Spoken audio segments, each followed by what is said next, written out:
And welcome everybody to Homestead Miami Speedway for the running of the 2.4 Hours of Miami. My name's Gavin Graham. I'm joined here once again by the one and only Armani DePaul for what will be another incredible exhibition event. Armani, how are you doing tonight, brother? Gavin. What? What? I do that all the time. What? No, this is the first time. I could go back to previous ASCA broadcasts and do that. We're not doing this right now. We have a race to discuss. 2.4 hours of racing to be exact, as our second annual endurance event. Who's whispering in the back? Who is that? Hi. Who the hell is that? Check your DMs real quick. Okay, Dunn, you're ruining everything. I'm sorry. Sliding in your DMs. I'm not adding in the pace car. Dunn. Please. No, done. Chris made it. Cool. Chris is telling you to do something. Too bad. What the fuck is wrong with you? You need to stop swearing on the broadcast. Okay, put the pace car in. I'm not adding in that pace car, Dunn. Yes, you are. Dunn, listen to me. Dunn, listen to me. I'm listening. Stop it. Gavin. What? Why are you all whispering? Stop. Gavin, I have something to tell you. What? The stream isn't up. What do you mean it's not up? It's literally, it's what? Gavin, I'm on YouTube. There is nothing. It is literally up. I am watching it right Gavin, now. there is literally nothing on YouTube. Wait, why is it private? Hold on. Why is it private? You. Dude, okay, listen. Listen, just be quiet. Okay, there, it's public now, okay? We're here. We're fine. Everything's okay. Okay, here, I'll ping the fans, because you don't. You know, you need to leave me alone. Okay, but you have to put in the pace car. I'm not doing anything. We're live. See, look at that. Now we're live. See, you guys? have to put in the pace car. I'm not doing anything. No. Okay, we actually have very important business to attend to, guys, as we discuss the 2.4 Hours of Miami. Now, if you guys remember, all the way back in Season 2, we had a cup race, points-paying cup race here. And it was, in my opinion, one of the best that we've had yet. When it comes to that race, it was between Gage and Weehawk that day. Two guys we never see up front. Gage was able to go home for his first and only ASCA Cup Series victory, and Weehawk, unfortunately, throughout the rest of his career, was never able to hit those same successes. But we come here with a whole different challenge here tonight. These shitbox street stocks going around here at slow speeds, around the oval and around the road course. What can we expect here tonight, Armani? Well, if our very own Chris Lilly had a pair, he would actually make us do the full road course instead of using NASCAR 3 and 4, because I talked about it while we were quote-unquote live, was that Turn 11 at Homestead, as someone who lives 40 minutes away from the track, I could attest to this, because I've called multiple races there. It's basically a corner that is begging you to go full throttle, and you try it and you fail. So we should have run that course, but Chris didn't want to because Chris is a poo-poo pee-pee head. So we're using NASCAR 3 and 4. Fantastic. Well, when it comes to that, we are going to be expecting a lot of challenges here tonight. Let's look at some of the guys that are coming into tonight's race here to see who we should be looking out for. Now, remember, when it comes to this event in particular, it's going to be a duo of drivers. So each car is going to have two guys that will be switching out throughout the race. Here's Owen Chabinski and Daniel Botting once again back in the same shitbox GMC that they ran in last season's event. They're looking to do a little better this time around. Remember, right at the end of this race, Daniel Botting was actually in the running for the win. So if everybody can set themselves up easy and nice, we could see them up in the front. But I want you to watch the guys right up ahead of them here. That is Chris Lilly and Nicholas Budimlik. They're going to be driving the Glagoland car here tonight, looking to get their first wins in the 2.4 hours. Why is the hood so happy? Dude, it's Glagoland. You don't know Glagoland? Like the eyes are almost completely that's Glagoland. It's where you smile. Happy. And we do have some newer Wait. What? Are double numbers allowed? Yeah. That's so some of them. I do. Can you look at the can you look at Connor in the pits really quickly? Oh no. Oh no. What's his team name? Because they're all under team names. The just like pace car. no, Jesus Christ. So we have the poop shitters and the shit pissers coming out onto the track.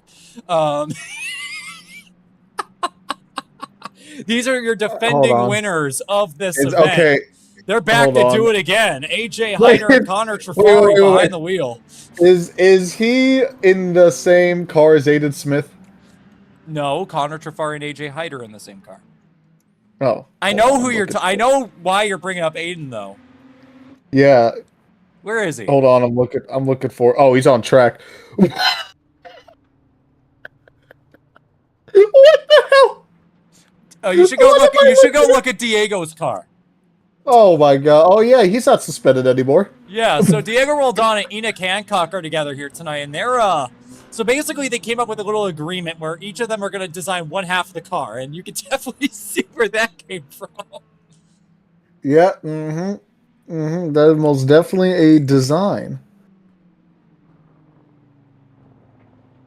What is wrong? What's wrong with us? You know what? This is the ASCA way, man. This is just how it is, you know?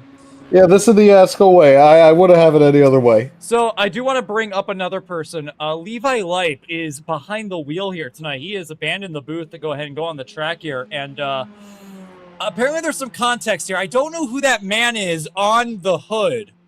I don't know who that is. I'm sorry. But This is for who? For Levi Lipe.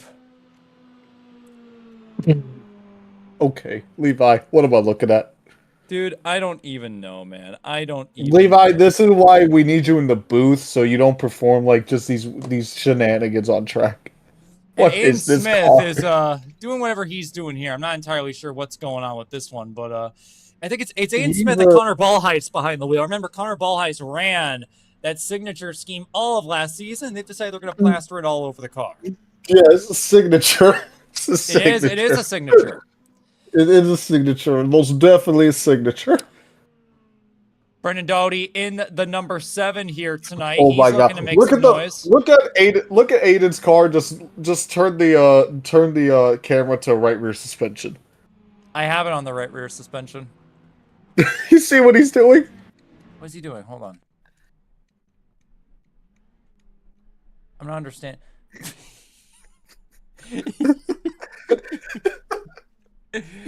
Jesus fucking Christ. Is that Popeye's I love that chicken? stuff. Is that a Yes. Popeye's chicken? Yeah. Why is he eating a Popeye's chicken?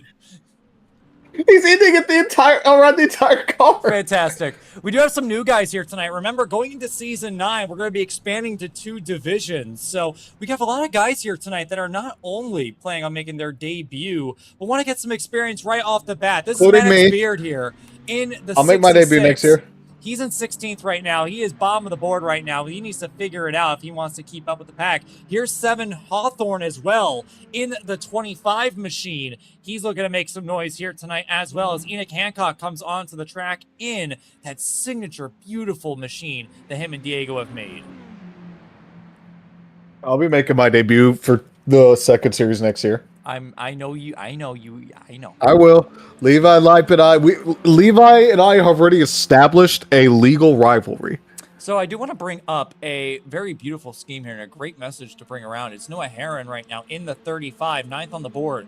A new combination. I'm sure you like your, kind of, drink, food combinations. Well, Noah has a brand new idea that he just came up with. How about we take some Tide and sprinkle in some M&Ms? And he's going around. That's not a drink. It is a drink. I've had some myself. What is that message on the... What the... What? Smoother is matcha. God damn. So I was reading the Levi Noah Estes and Levi Lipe. I was looking at their car. Here's Wayne A. Kennedy and Ethan Moses, I believe, right now driving the 44 here tonight. I don't even know what the hell I'm looking at.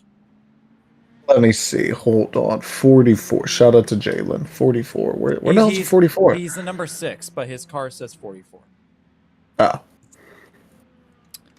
And it appears Aaron. So Aaron is going to be our pace car here tonight. And he's practicing going at pace speed around the track. I'm just worried that someone might slam into him at full speed here very soon. But when it comes to tracks like this, iRacing doesn't have a pace car that supports the speeds that the mini stocks can go at. So because of that, Dunn is going to be our honorary pace car driver here tonight. And the most important part with that is he also gets to decide the fun flags. So he is going to decide when we re-rack the restarts every single part of the night. So get ready for all that here tonight, because things will definitely get a little hectic. And get ready for qualifying, because we just finished practice. Another guys to watch out for is Kayla Hankins and Landon Warren in the little Tykes car. They're coming in here tonight with a second attempt at it. They were together last season. They finished inside the top 5, I'm pretty sure. They even led some laps. So watch out for them tonight, especially Kayla Hankins being a Final Four driver last season. Gavin, who should we look at to start this qualifying? Well, I mentioned him during before we went live, but this is Aaron Smith. Now, he has never driven in an ASCA event before. This is the first time. But if you have followed the iRacing league community scene for many years, this should not be a new name to you. Aaron Smith is an incredible road racer. I know him from Nork. I was a big watcher of their radioactives back in the day, and Aaron Smith was always a joy to listen to and is especially good on the road courses. If there's anybody that's going to stop AJ Hyder and Connor Trafari, 2 incredible road racers themselves, it's going to be this man in his signature neon yellow number 70 as he's getting ready to start his lap. Radioactive? Yeah. Like how we used to do radioactive, Gavin? Yeah, like how we used to do it. And then I realized that I didn't want to. Yeah. We don't do that anymore? No, because I don't have the time to do it. I'm sorry. It's very time consuming. Chat, I'm hearing excuses. You know.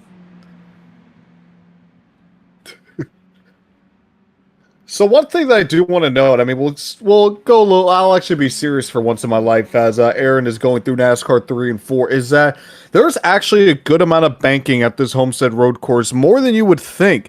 It's actually a decent amount considering, it's just, it's an infield road course. You wouldn't think there's that much banking, but also for the fact that this is literally in South Florida, and you'd think that banking and South Florida don't really go together. But watch Aaron here going to turn number 1. Ooh, little slides there, goes into the grass a little bit, steps the back end. Now, you can see he's really loose, but you're going to see as he goes here into basically turn 3 and 4, he's going to go through this little hairpin right here, but then the drop coming here into turns 4 and 5 is a big drop. It allows you to carry a lot of speed coming out of turn number 5 and then coming out of turn number 6 now. But that section of the track actually has a lot of elevation change. So I imagine you're going to see a lot of guys really trying to dive for the inside of that corner and make some passes. So one thing I also want to mention, this is group qualifying. So you're seeing Aaron's by himself, but right behind him is the Tide Ride. That's being driven by Noah Herron as he's getting sideways as he approaches the end of the road course section. These guys are trying to get a tow down this oval section to try to get a better time, but you can see even Noah backs out of it. Wayne A. Kennedy's going sideways as well. Aaron coming out of turn number 9, and then he'll go into NASCAR 3 and 4. And I mean, NASCAR 3 and 4, I will say, usually with a lot of these lower speed cars, that you can see he's really diamonding 3 and 4, just trying to get as much speed as he can. Really take it kind of in a NASCAR way, which is kind of surprising. Typically with these slower speed cars, typically you kind of just hug the bottom. So I'm actually really surprised to see that these street stocks are just going for kind of in a traditional stock car sense, but the stock car is like a NASCAR going like well over 180, 160 going in that corner. Well, you also have to understand that when it comes to these cars, I mean, they might be low speed, but they are extremely light and they have no downforce to speak of. I mean, you mentioned it when Aaron started his first lap, as he is top of the board by 2 seconds over the rest of the field right now. But I mean, you saw him how slide he got down towards turn 1. There is no grip in these cars whatsoever. So when you have to run that arc, even through a banked curb like turns 3 and 4 on the oval, I mean, there is still a lot of advantage and time to be gained by having that arc. And that's why you're seeing guys like Aaron and AJ Hyder running that kind of line. Yeah, I mean, it makes a lot of sense. I mean, like you mentioned, without the downforce, I mean, you just want to try to get as much momentum, as much speed as you can going into 3 and 4. So that's exactly why they're doing that. So, I mean, can't necessarily blame them. And again, just the lack of downforce, they really don't have a choice but to drift up the track coming out of NASCAR 4. And nobody has been able to match Aaron Smith's time so far. Larry Miles in the 28 with Bradley Sawinski, he just ran second fastest. So good lap times are coming in right now. However, there is still some time to be made. I'd watch out. Here's James Thurston right now. He is racing in this event. He was I think he might have, I don't know if he was a last second participant, but James Thurston's here as well. I don't know who his teammate is, but he is racing for his first exhibition win in his ASCA career. He just beat Larry Miles' time by about 0.3 of a second, still a second and some off of Aaron Smith. That's the type of speed that I'm talking about, that stuff like AJ Hyder and Connor Trafari, they're going to be looking for. And as I say that, there is Bradley who moves up. Bradley is going to be with Aaron Smith here tonight, and Hawthorne just ran second on the board. Yeah, Thurston's a pretty solid road racer. He has been, during the ASCA Cup season. I remember, I mean, like, he was up front with a lot of races. I mean, of course, Hyder and Trafari are pretty much the class of the field when it comes to the road courses, but, and also, your reigning defending champ, I forgot his name already. Aiden that's Smith. telling Not Aiden Smith. Aiden Smith. No, not Aiden Smith. I'm sorry. No, not Aiden Smith. Aiden Walker. Yeah, they're also good, really good road racers, but so is Thurston. I mean, he's a solid guy. He's always one of the guys running up front, so I wouldn't be shocked to see him in the mix as well.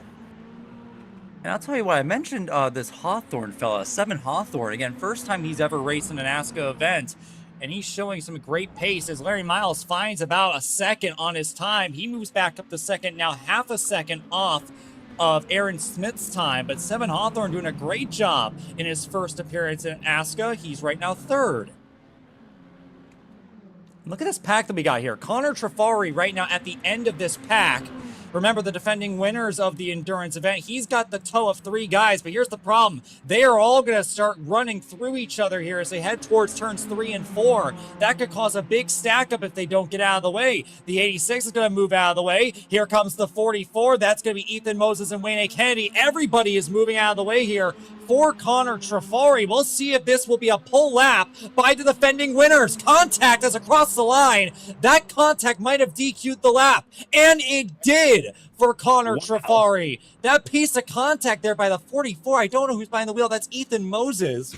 Just DQ'd Connor Trafari's lap. Yeah, and he went a little bit off the track too, so I imagine this lap might be DQ'd as well. Jacob Bradley now on the racetrack. That's going to be the teammate for Aaron Smith. No improvement there on that lap, unless this is the outlap. That might actually be the outlap. There's Zayden Cartinas right now sitting in 6th place, right behind James Thurston and in between Connor Ballheis, who just ran 7th fastest. I had a brain fart. Right now, as Nicholas Budimlik and Chris Lilly, they move up to 4th on the board, about a second off of Bradley and Smith. Let's see what I'm just looking at Trafari's lap right now. I mean, yeah, he is being held up by this 25, and I've just been seeing the way he's been running around the track. He just looks frustrated. He's like either just separates. If I'm Trafari, and I think he's doing that right now, I'm just going to separate some space between myself and the 25. Well, unfortunately, qualifying is complete now. Checkered is out. So that will complete qualifying. And Aaron Smith and Bradley are going to be on pole position for the 2.4 hours of Miami. Larry Miles and Bradley Sawinski will start alongside, followed by 7 Hawthorne and Chris Lilly in row 2. I'll be right back. He'll be right back. Laps will be completed here again. Connor and AJ Hyder, they are going to have quite the challenge on their hands tonight. No qualifying lap set. They will be starting at least 16th.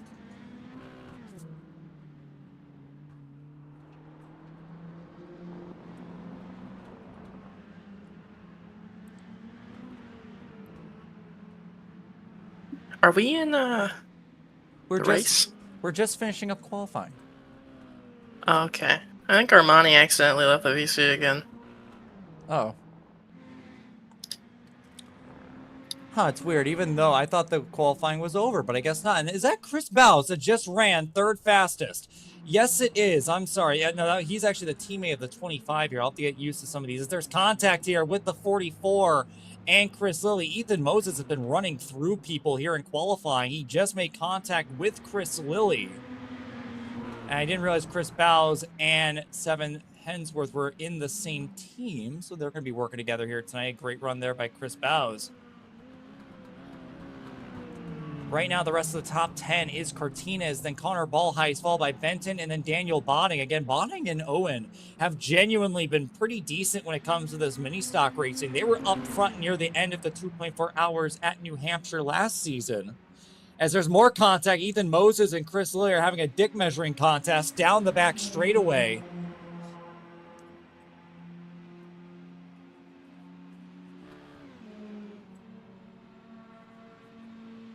Armani is yelling to let him back in. Well, maybe he needs to calm down. Maybe you should calm down. And I don't know what Chris and Jesus Christ. Okay, so I got two new developments. Number one, Wayne A. Kennedy said change the cameras because some new camera shit. I don't know. That's what he told me. I didn't know there was a new camera. Oh, that's what he told me.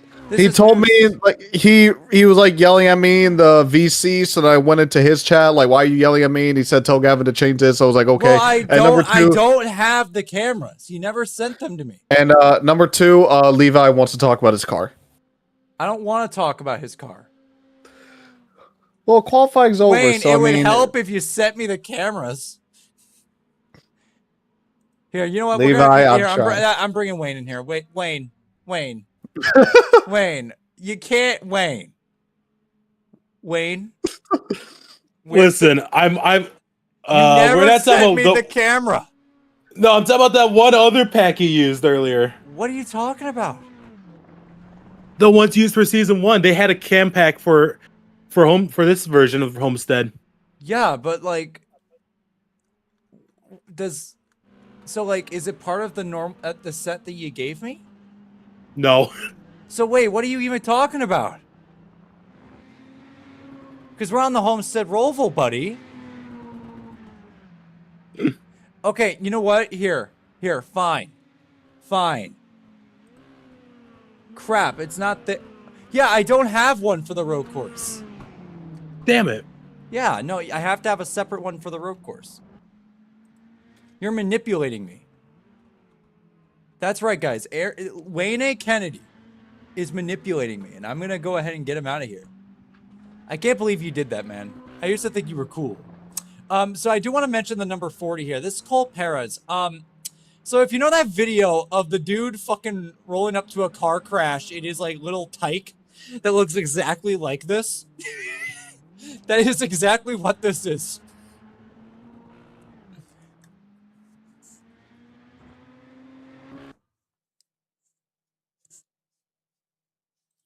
And with that, that is going to end qualifying. So with that being said, it's about time that we get started here for the 2.4 hours of Miami. But of course, we can't do any of that without going over our starting lineup here for tonight's race. Let's go ahead and get it on the screen here for the starting lineup. It's going to be Jacob Bradley and Aaron Smith on pole position with Matthew Miles alongside. Then it'll be Seven Hawthorne, an incredible run there by him in his first start, along with AJ Hyder in row 2. They were able to set a quick lap, but not quick enough for pole. James Thurston's going to be starting from 5th position with Chris Lilly alongside. Watch out for those two old rivals to clash into turn 1. And Noah Herron and Zayden Cortinez make up row 4. Moving on to the rest of the field, Connor Ballheis and Aiden Smith work together in 9th place with Bryce Benton starting 10th. Owen Chabinsky and Daniel Bonning are back at it in the number 31 GMC Shipbox in 11th, followed by Jason Smith in 12th. Levi Lipes going to be starting 13th, followed by Ethan Moses and Wayne A. Kennedy in 14th. Then it'll be Christian Leonard and Enoch Hancock and Diego Roldan in 16th. And rounding out the rest of the field, it'll be Cole Perez, followed by Landon Warren. And watch out for Brandon Hughes and Camden Elrich to round out the field for tonight's event. I don't know if Blue Cup's actually racing. I think he might just be spectating, but if so, we have 19 guys here tonight settling it all up here for an incredible night of action. Now, this is going to be an interesting start here because what's going to happen is that they're going to go ahead and get this all set up. And from there, one thing I do want to mention is that I don't think that we are going to have an actual timer. We never set one up. That's a little concerning. Yeah, that's very concerning. Yeah, we didn't really think this far. Tell you what. I have a plan. Tell us. I have a plan. Okay, what's your plan? What's your plan? Because that looks really dumb. That looks really dumb, and I would like these guys to know how much time is the race. So here's what we're going to do. All right, I have a plan. Give it just 1 second. These guys are going to go ahead and get started here. Now, we are going to be doing an extra lap here, I do believe, unless Aaron goes all the way up to the front. They set this up now. But I'm going to go ahead and open up the old one. Oh, for Loudon. Yeah, just because that one has a timer. And if Chris gets mad at me, then... He will. Okay, the GMC is just stopping. Yeah, so I think these guys are just going to mess around here a little bit while we get everything started. Because, again, they are not following the normal pace car. You guys can see the pace car is way too quick for these guys. So they are going to send Dunn up to the front of the field here to go ahead and get this race started for us. Can we score the pace car? Oh, God. Oh, my God, my liver. Oh, my God, my liver. Holy shit. Can we score the pace car?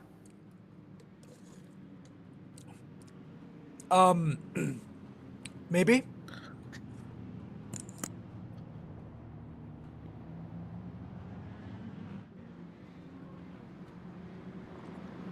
Oh, I hear my dog snoring. Okay, so this is what we're going to do. This is what we're working with.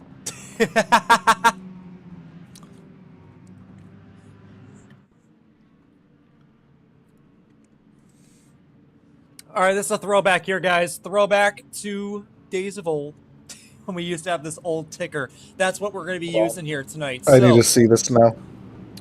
Yeah, well, it's a throwback. Hold on, hold on, I haven't seen. Hold on! Oh, it's just that ticker. Yeah, because that one actually has a timer.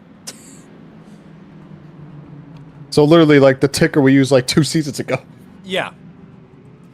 Such a throwback. So it actually does seem like that they could keep up with the pace car just fine. So we are actually going to be starting double file under the pace car. Any future cautions done will go onto the racetrack to control the pack. But we're getting set here for 2 and nearly a half hours of incredible action here from the Homestead Roval. If you guys have been part of ASCA for a long time, this is going to be a feel-good race, a throwback to one of our best tracks back in the day. It has been nearly 5 years since we have raced at this racetrack, and we're in it for the long haul. Aaron Smith is going to be putting down the qualifying time with Jacob Bradley behind the wheel of the 70. Then it's going to be Larry Miles and Bradley Sawinski right alongside. But watch out for AJ Hyder. He's hungry after missing the championship. Green flags in the air. I already see the 20. He's going to get out of the line. Going to go to the quarter panel of the 25. Looks like we're going to go 3 wide, possibly. Nope. Everybody looking good for now. Here we go. We got a spinner. And he's dead. And already crashing through the field here as there's a lot of contact. Look at this. For second place, the 25 of Hawthorne's charging through up to second. Hyder up to third. And there you see, just using that banking, the 28, trying to stay put with the 20.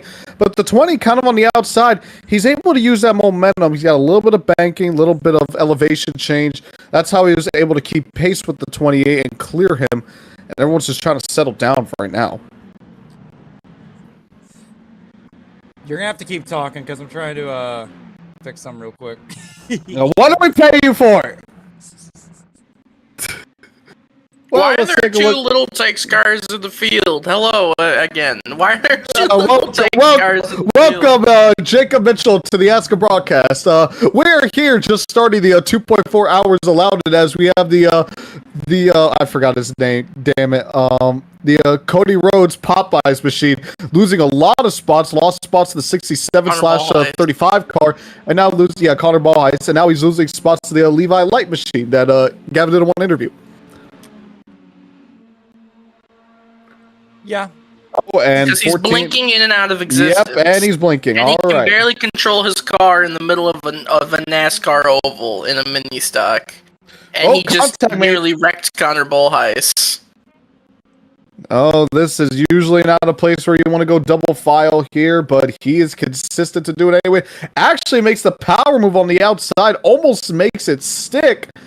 Let's see what he does here. Going to this little hairpin in turns 3.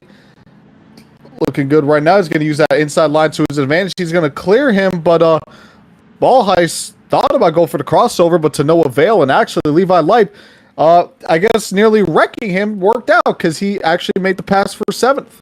We have a gaggle of cars here racing for the second position. Right now it's Hawthorne in the 25 car up at the front of the pack. We got AJ there in 3rd trying to get by him, and then we had Thurston and Miles behind him. It's a real cluster, you know what, but it looks like they're all sorted out now as here comes Hyder looking for 2nd. Throw it off in there. He's going to slide up a little bit. Makes contact with the 25. That's going to allow the 20 to get inside. 3 wide coming out of the infield road course, heading onto the NASCAR back straightaway. But so far, Hyder is coming out on the chart. He's going to get a little bit of a push from the 20. The 20... Yeah, he's going to stick with Hyder. He thought about going with the 25, but he's going to go for the car on the inside. Actually pushes the 25 wide a little bit. So Hyder, with a little bit of a ballsy move, actually comes out on top of that. Why did Chris elect to do this on a fucking Monday night? Monday. Because we do everything on Mondays. Here we go, going to turn number 1. Hyder gets the back end step. Look at the 25 just going through the grass. More contact made with Hyder. Everyone's in the grass right now. Here comes the 28 looking to reap the rewards on the inside. He gets into the rear quarter panel of Hyder. Hyder is not going to budge at all. Here they go into turn number 4. Hyder's going to use the inside to his advantage. The 28 going to use the banking. And they're still side by side for It's just tight second. race in between everybody. You don't want to give it up. Nobody wants to give up positions here in the race to be racing like this. But then again, if you're not getting past Hyder now, when are you going to get past him? Well, Hyder, we're typically used to seeing him up front and just running away from it. This is the first time we've really seen where Hyder's actually not only facing pressure, but he's not even in the lead. The 72 is pretty much checked out for the rest of the field. I know it sounds horrible, guys. Give me just 1 second. Here, I'm trying something. Let's see if this works. He's in the mix as well. He's been causing fits for the most winningest driver in Kevin is no ASCA longer history. in the VC. Our commentary is not being streamed. Oh, how fantastic. Well, blah, blah, blah. Oh, well, he's back. Yeah, I'm trying I was going to say, as you were talking, the 20 just crossovered AJ Hyder and passed him for the second position again. Yep, And Hyder, Hyder's he's going going to to shove him into that corner. Anyone going to get in the grass? No, everyone's going to stay on the surface for now. Nice little corner there by the 20. I wonder if Hyder's going to go for a dive bomb in this corner. That's not necessarily a passing zone. Really going here into turn number 4 is more of the passing zone coming out of turn 5. But you see Hyder, he is sideways coming out of turn number 5. We have a car off the racetrack. You'll never guess who it is. Let me guess. It's the Buick. Nope. So it's not OJ. Okay, now I really don't know.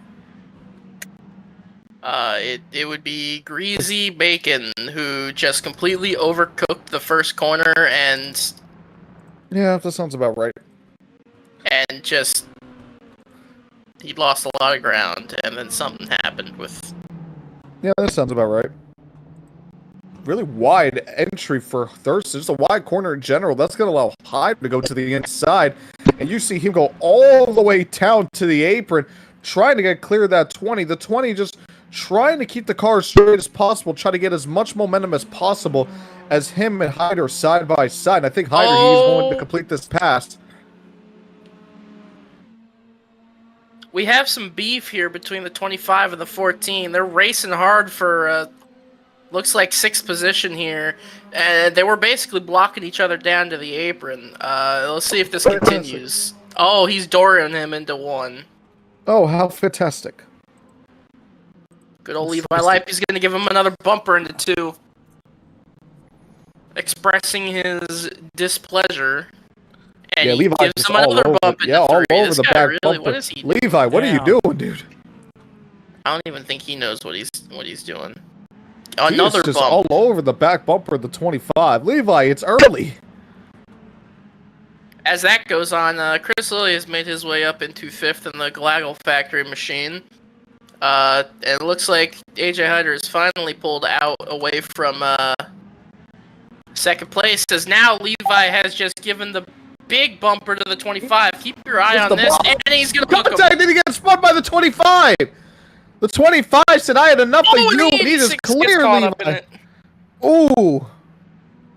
That would be Christian Leonard, who joined at basically the last second here. Just got caught up in that for absolutely no reason. That did not need to happen. Yeah, you see, And I don't know the what was 86 is also expressing his displeasure at the 14. Levi Lipe not making many friends so far here in this race, as if he had them to begin with. Levi, what are you doing, my guy? Chris, are you watching this? He's racing. I don't care. He's supposed to do everything at once. Well, let's take a look at the 25 in the Cordy Rhodes Popeyes machine, and he's going to go well off of the track. I think he's actually going to try to use that to try to get a better apex, but he does that to no avail. Yeah, the problem with turn... The problem with turn... Your pick commands, Gavin.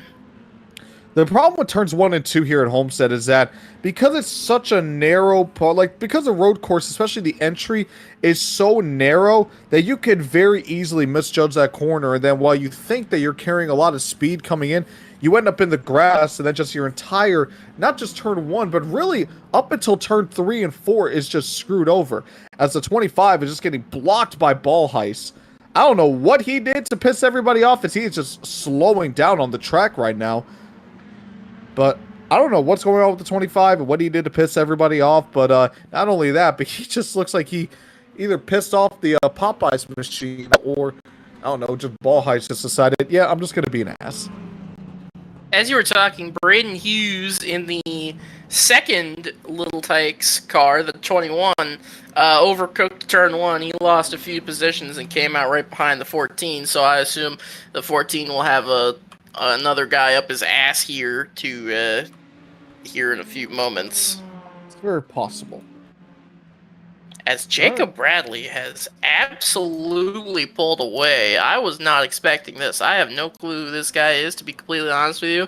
But it looks like he's he can definitely wheel it on a road course. Well, yeah, he's part of the 70 car with Aaron Smith, and Gavin talked about it before we went live, or during the practice and qualifying. But, I mean, that 70 team is just so strong when it comes to the road courses. If there's anyone who's going to challenge Hyder for this win, it was going to be that 70 duo. And, I mean, you're seeing it. He is just... I mean, he's putting on an AJ Hyder performance right now, and AJ Hyder's in the field. I mean, the gap between the two of them is 3.7 seconds, and Hyder, he's got about a second advantage between himself and Thurston. So that should just tell you how dominant that 70 car is looking right now. 70 is looking strong. Another driver. Who even is looking strong? I don't know. I mean, most of the field Why is there no 10th out. place driver? It goes directly... Oh, wait. Jason A.L. Smith. Something happened with him. He must have overcooked one of these corners here. Yeah, he overcooked her. And he just lost 10th position there to Landon Warren. Yeah, I mean, the field has been fairly spread out for the most part. I mean, right now I feel like everyone is just getting comfortable where they're at. It's a long race, 2.4 hours, 2 hours and 20 minutes to be more specific. A little bit of a Second. shifting error for Connor Bullheis. He has just given up the 6th position back to Hawthorne there in the 25 monster car. See if he races him hard for here in the 1. He doesn't.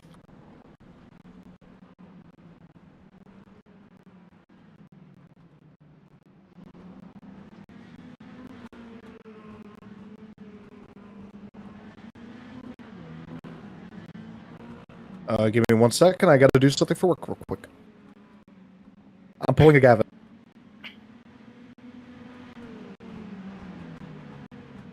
Gavin, and now I'm all alone by myself commentating. Hello, everybody. My name is Markiplier. And welcome to ASCA. Welcome to Fortnite.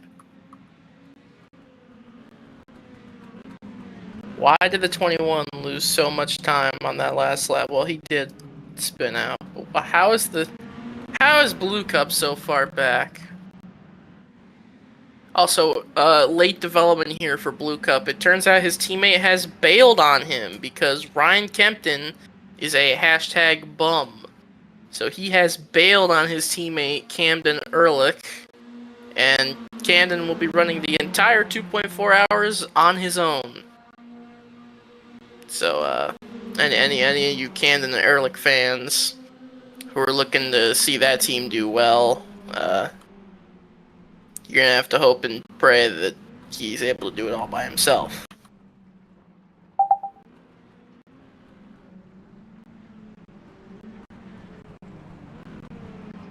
Got more battling happening here. Connor Bullheis has just lost 2 positions. I don't know if the camera is on it. I don't even know if we're streaming. Are we live? Hello?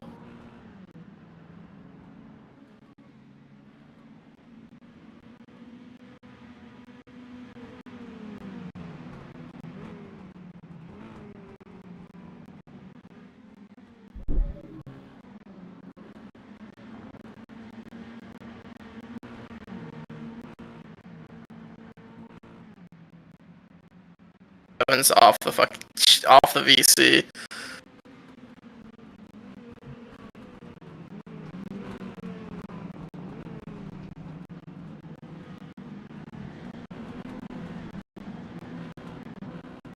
What do you mean by that?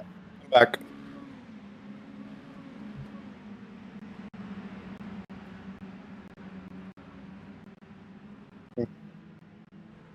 Oh, well, that's not fun. So we actually have to try.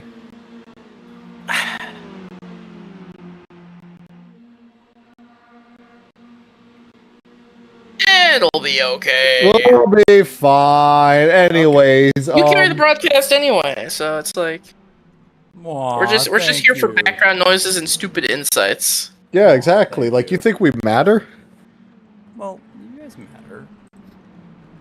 Anyway, the We're battle supposed- is going on here for 7th place. That is Noah Heron all over the back of Cortines there for the 7th spot. That was a huge checkup of cars there, about 4 of them, as that 89 car of Connor Bullheis continues to falter as he goes from 6th to 9th. And the little Tykes machine, that is going to be Landon Warren. Remember him and Landon, that being Kaola Hankins, they started all the way back at 16th. There's the dive bomb from Noah Heron past Cortines, moving up into 7th place. Made it work. I That thought he was was a just great going to go dive into the. I thought he was going to go into the grass with the lockup, and then the car was just not going to get the forward momentum. But he does just that. I think we're going to get another dive bomb here from Cortines, and not quite. He's just going to back off a little bit and concede the position fully. Thinks better of it. I didn't want to, send something stupid down there into the corner. Back up in 2nd place here, James Thurston has not gotten away here from AJ Hyder. These two, I mean, what is there that you can't say about these two at this point? So identical in their speed as Hyder makes a mistake. Sideways, coming through turn 2 into 3. Thurston's starting to put the pressure on him. You don't normally see Hyder make mistakes, but hey, I mean, like I talked about it earlier, I mean, Hyder, he's accustomed to being up front, kind of where the 70 is right now. I mentioned the 70 is putting on a Hyder performance with Hyder in the field. So, I mean, again, Hyder's usually known for being up front. Oh, as he locks up again, trying to avoid the 20. But I mean, yeah, this is kind of unfamiliar territory, if you will, with Hyder, especially at these road courses where he's so good at. And Hyder's going to give it course, up here. Coming out of that straightaway, Hyder's going to give James Thurston second place. Interesting development here. When it comes to strategy, it's very you're back much an again. unknown here about what's going to happen when it comes to pit strategy, driver swaps. Perhaps as part of the strategy here, Hyder just wants to focus on putting down some hot laps. James Thurston's going to take the lead, but also a big thing here is going to be this draft down these straightaways. There is a noticeable toe that you can get throughout this entire second half of the lap. Perhaps Hyder's thinking, hey, if James is quicker, I might as well just carry along the train and catch up to Bradley that way. Yeah, that is a good point that you bring up about the strategy here. I think, if I'm...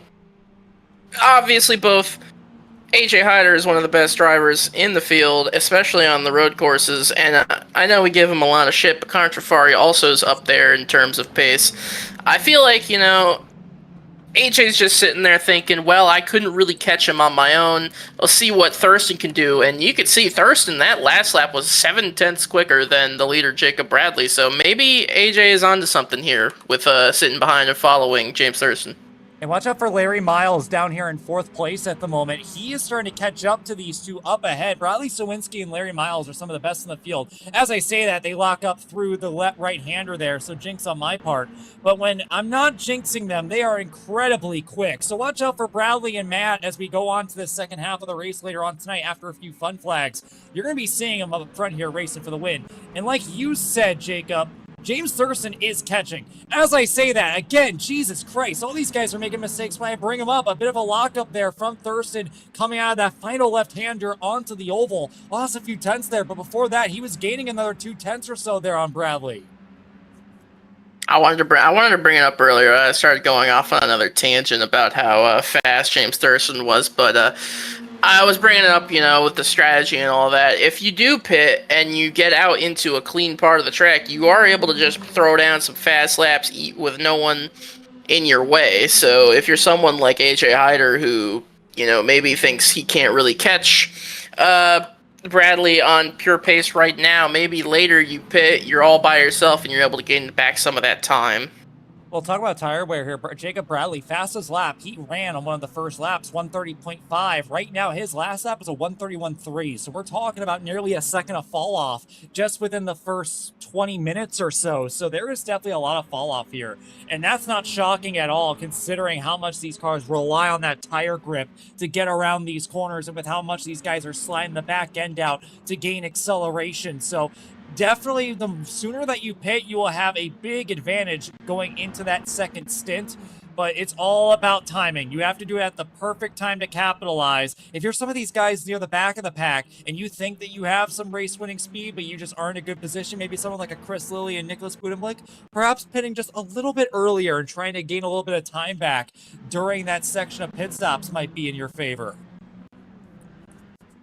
Bringing up fastest laps here, James Thurston recorded the fastest lap of the race on lap 8. I don't know exactly what lap we're on, lap 13.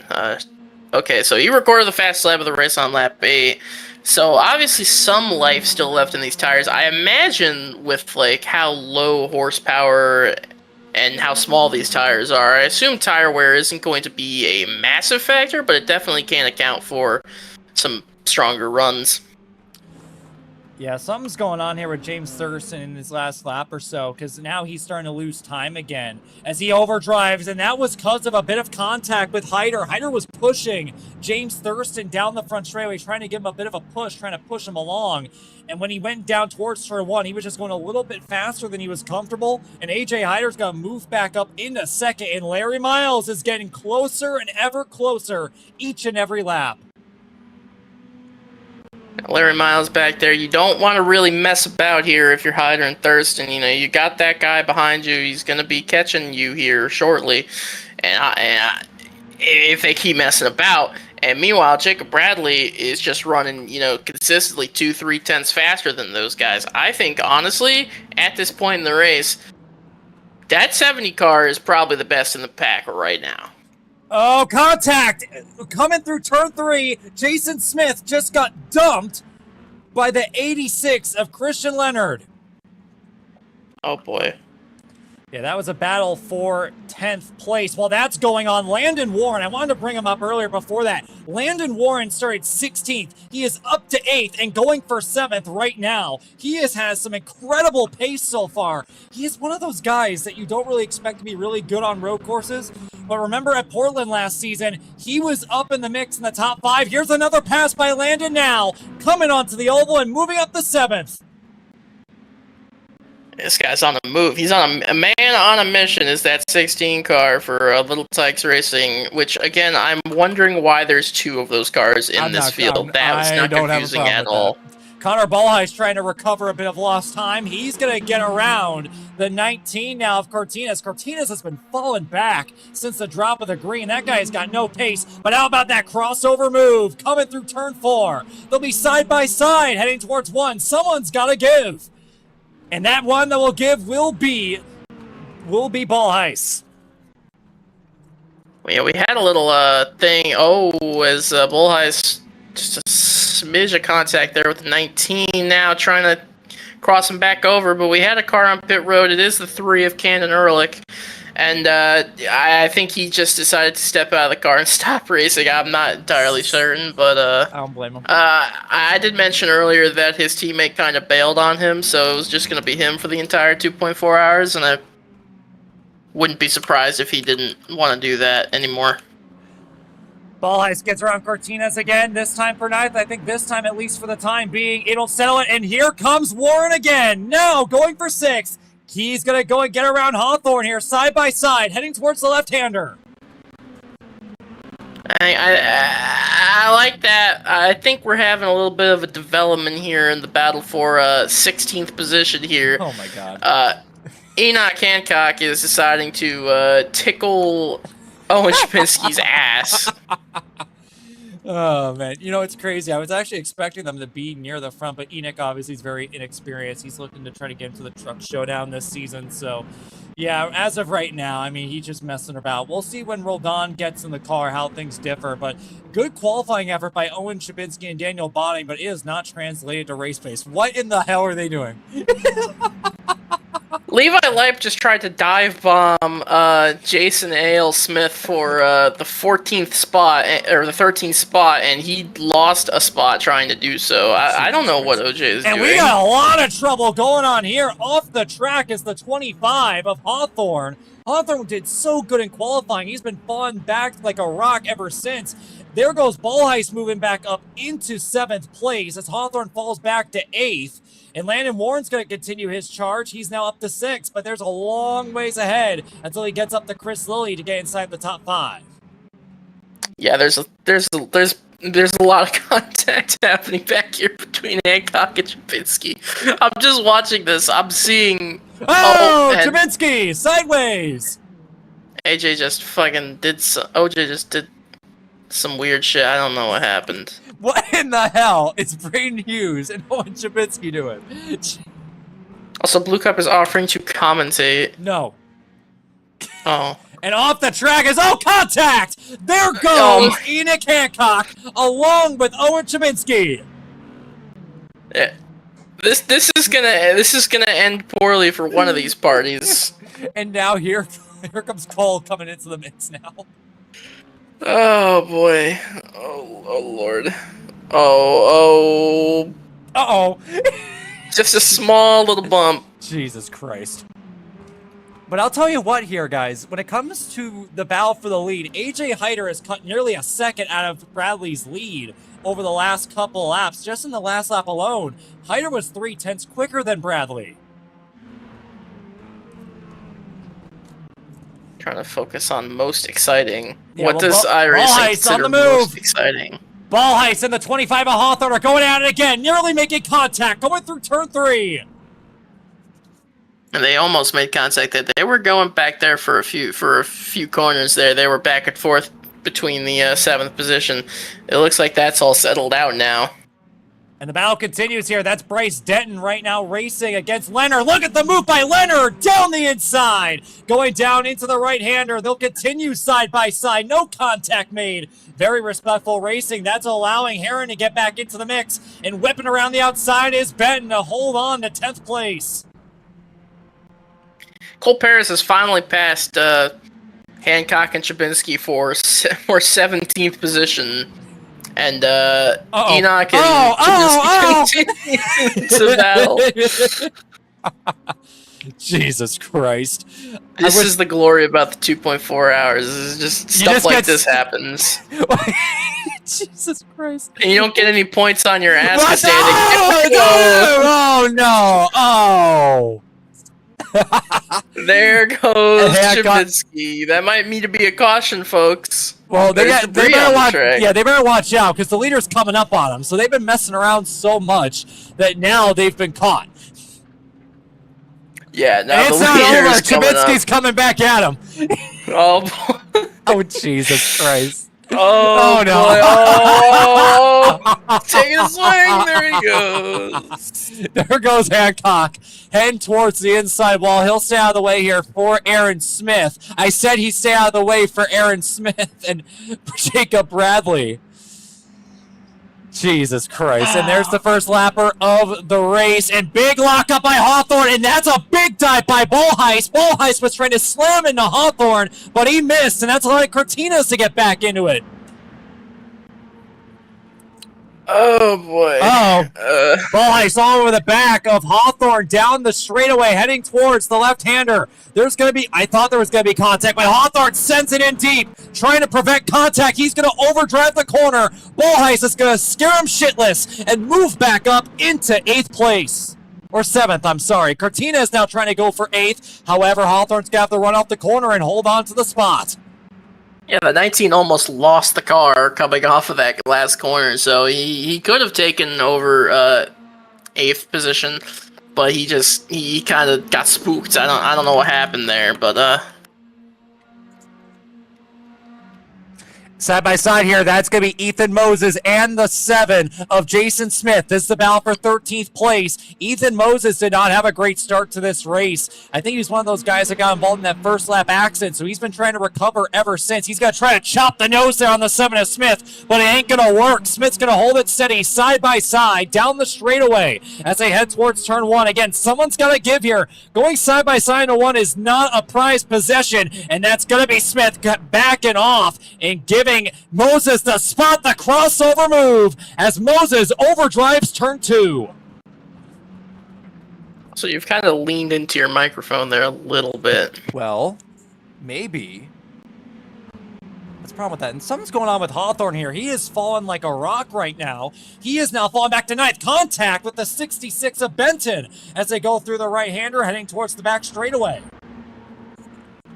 Oh, and he's losing it. Yes, maybe something going on with that car. I don't know. Maybe he's just lost Allen says he takes a swipe at the 25. And Ben's going to get back contact. at him. Contact. And again, Hawthorne's going to overdrive the left-hander. And here comes the 86 for the knockout. Benton gets into the 66. It's a pile jam down here in the left-hander.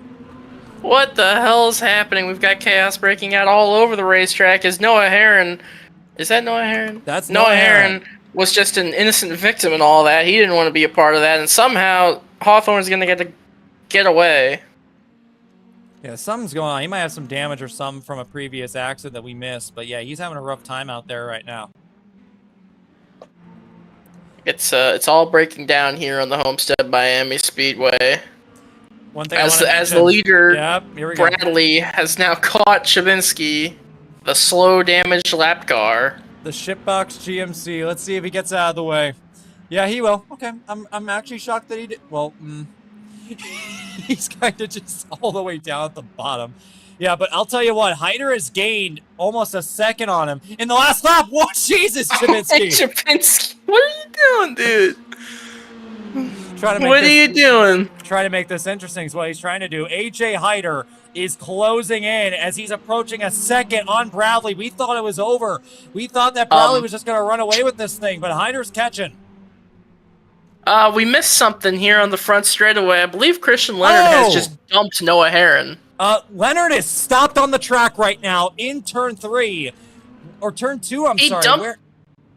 He dumped him going into 1, and then he just cuts the entirety of NASCAR 1 and 2. What in Oh, the I heck's think he's, going on here? Yeah, he's oh, waiting. boy. Oh, no, that's not good. See who's right behind him? Also, you're hitting your pit commands. I know. That's my replay button. Oh, well, that's... Oh, boy, here we go.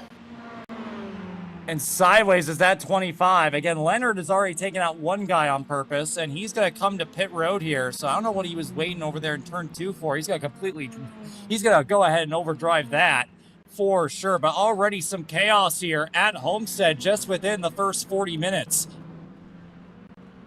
Who's going to earn the golden wipe presented by, I don't know, Tide Clean Ass Move of the Race? Well, I think that it's easily got to go to Owen Chabinski, who is continuing just to cause problems.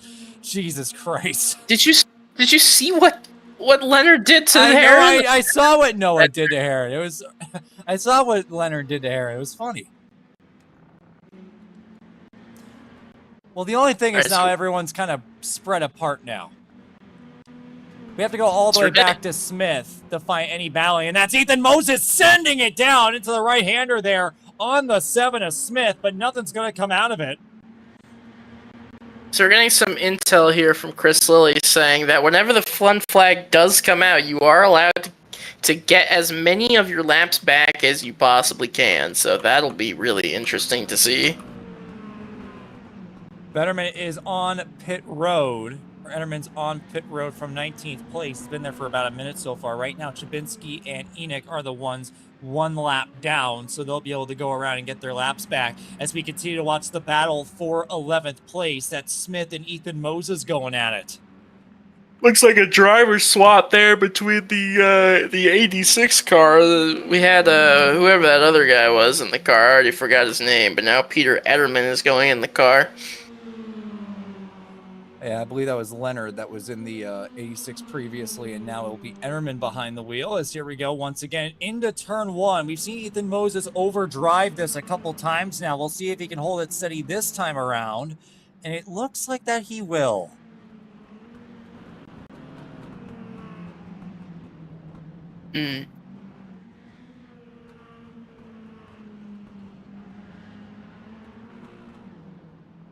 Something going on.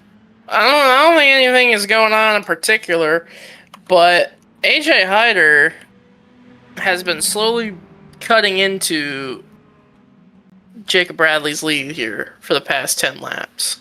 If I'm Moses right now, you might want to start getting a little physical, get this 7 car out of the way here. We'll see what happens as they head towards the left-hander here, but he's been stuck behind this 7 car Smith for a little while now. You might just want to accidentally overdrive the entry just a little bit, Ethan. Come on. I know you want to. Here it is! Shoving the nose to the inside. Smith left the door open. They'll be side by side coming onto the backstretch. And look at that block by Smith, immediately cutting off the front nose as they come off the corner. They're racing hard back here for the 11th position. It's about the only battle happening on the track as Connor Bullheist now pulls into pit road. Not sure if this is going to be regularly scheduled maintenance to the car, or maybe perhaps they're doing a driver swap already. I mean, that's kind of what I'm thinking. I mean, at this point, you might as well try. Your tires are probably shit themselves at this point. You might as well come on in, get a new guy behind the wheel, let Connor rest for a little bit, and get some new fresh tires and try to go at it. Probably will be able to gain a few spots by doing so. And it looks like it is going to be a driver swap. Connor Bullheist has left the session, and Aiden Smith is in the session. Well, in that case, yeah, here comes Aiden Smith coming back onto the racetrack here. He will be 1 lap down, and this pit exit is so tricky here just because of the way that you're coming off it and the way that you're going to be directly at the apex when some of these guys are coming at full speed. Fortunately, James Thurston wasn't as far ahead as he was previously. Or I'm sorry, that's actually not Aiden Smith. That's the 86 at Enterman who finally came back onto the track. He's being a little bit more respectful than Leonard was. He's going to go ahead and let James Thurston through. So now it's going to be his job to try to pick up the pieces here as Cole Perez is coming up as the next lap car for Bradley. Just trying to look through and see if there's anything else happening. Benton is slowly catching Hawthorne for the 8th spot. Yeah, and you're right. I mean, there really isn't too much happening at this point. I mean, everyone's just kind of, especially after all that chaos we saw earlier. Again, the only thing that we really saw was Smith and Moses, and they've kind of spread apart just a little bit now, to where they just have a little bit of space between them. Tonovici says, the fun flag has been decided by a dice roll, and only he knows when it happens, so... Nice. You know what? Love that.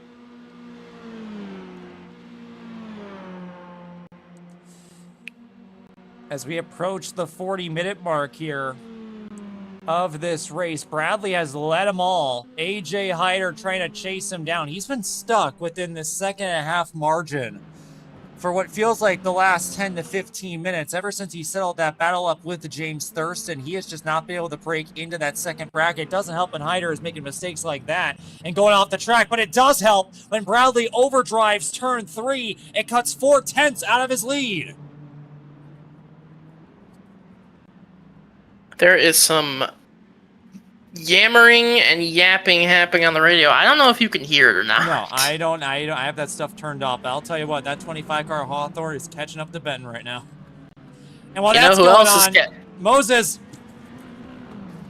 contact once again. That's Smith cutting off Moses, and I thought he almost DQ'd there for a second, but Smith is not letting Moses through for 10th place.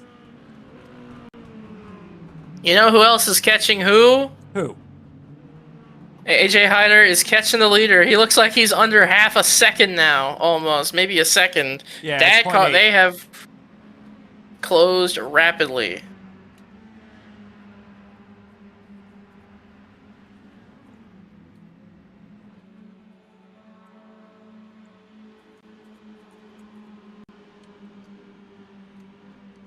What the fuck? Okay. And Owen Shabitsky in the wall, big damage. That car is totaled. What the hell happened to it? Let's take a look. Oh, and, man, there was a crash. Oh, it was the 86 of Etterman who lost control, wrecked himself into the tire barrier, and then Chabinski's just gonna. Oh, Etterman was not holding his brakes. And Chabinski's gonna run right into him. No, he did. It wasn't that he was holding his brakes. He straight up just started reversing into his path. Nice. The 86. I don't know what to say about that, but oh.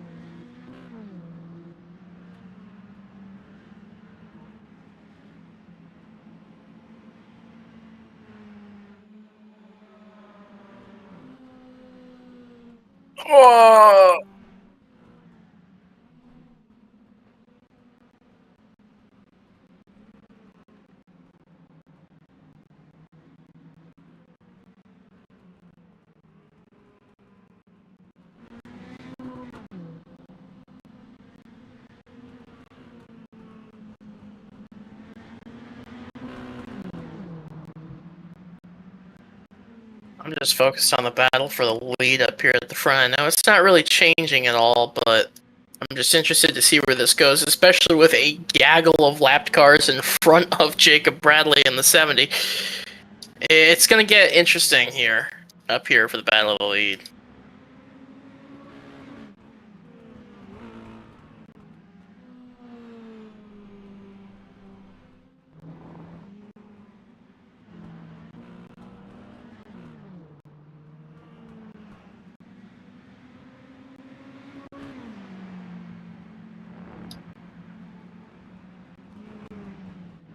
All right, enough gaslighting. Here's your cams, Gavin.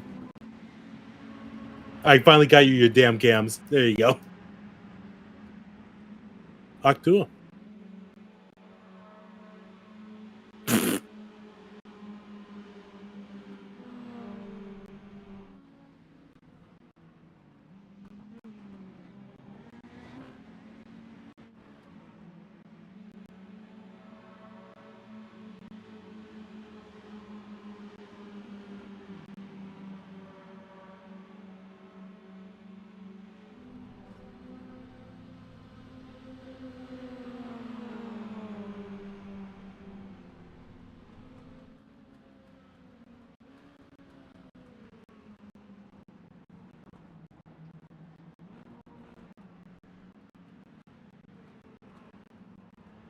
Huh?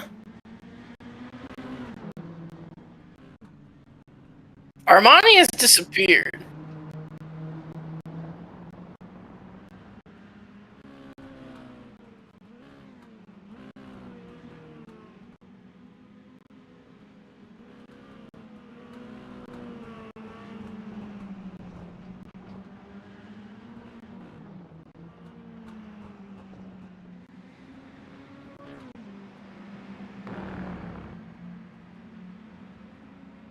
And the two leaders, their gap is now under a second.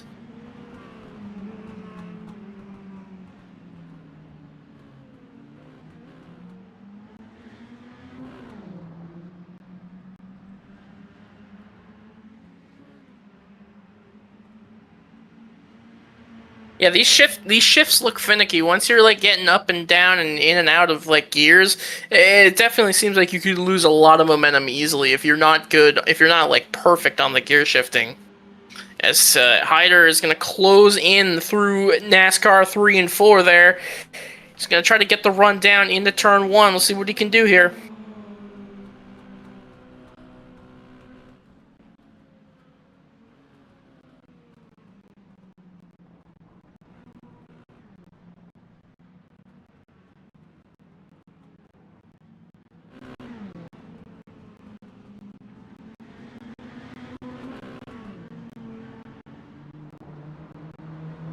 I'm really concerned about that 86. He's going to cause a lot of problems here.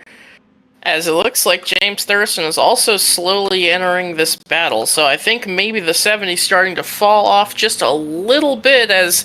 Okay, well, it looks like the 86 is actually going to stay out of the way here. Yes, he will.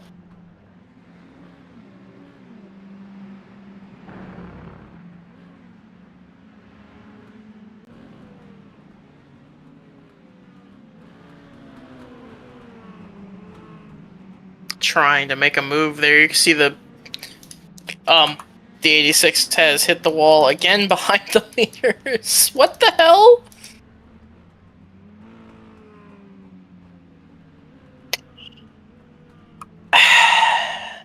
No comment. L.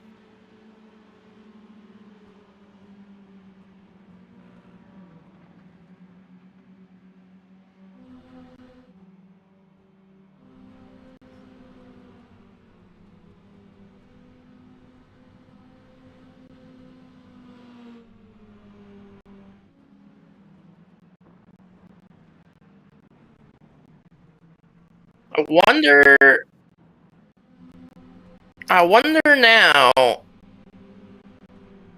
if there's going to be a driver change right now. I wonder. Or if Hyder is still going to...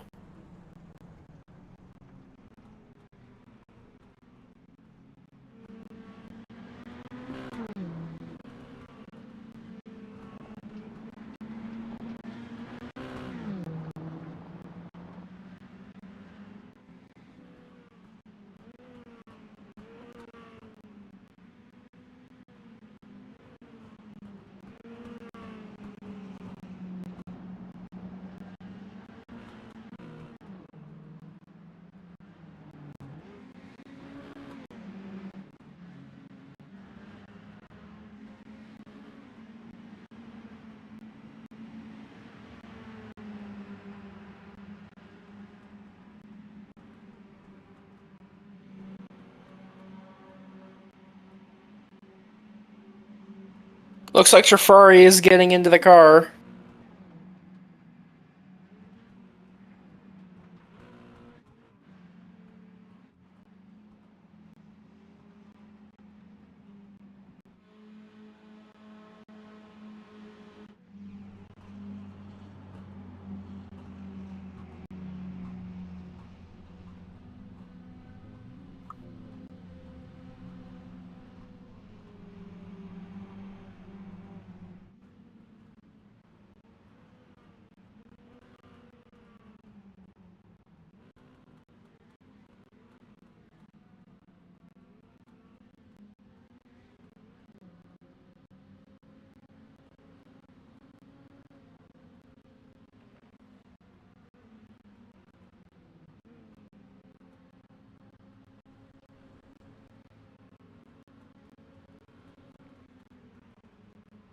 It's hard to tell. These camera angles are kind of ass.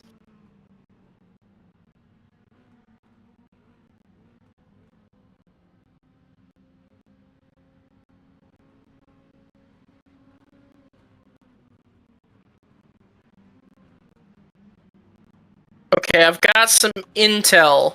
I was told not to tell anybody. And I won't say it.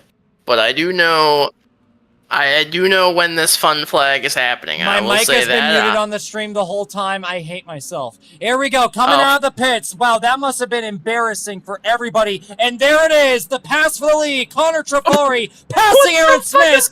But there goes Noah Herron in front of the leaders. Contact there with the 89 of Aiden Smith. Well, he just completely junked Noah Herron for no reason. Like, what the hell was that? I understand he's trying to get the lead, Trafari but being raced by the lap car. And now here comes Aaron Smith. I wonder if he's going to give Trafari any quarter here.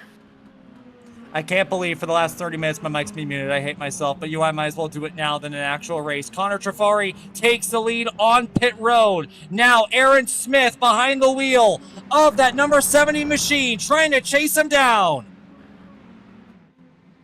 He is trying to praise him down. I wonder, did that car disconnected? That 21 is sending it in deep.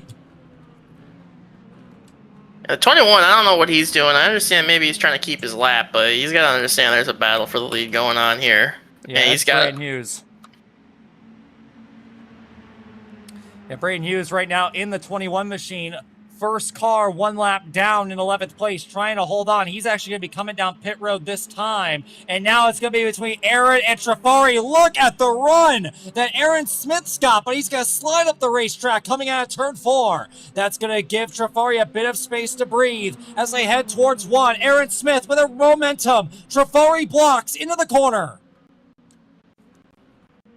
something happened there. There was a car. I don't know. I'm seeing things, but Connor Trafari there racing hard with Aaron Smith. I wonder if Aaron Smith, if he Connor Trafari loose there coming out of that corner. I wonder if Aaron Smith knows about Connor Trafari's shenanigans and if he will give him any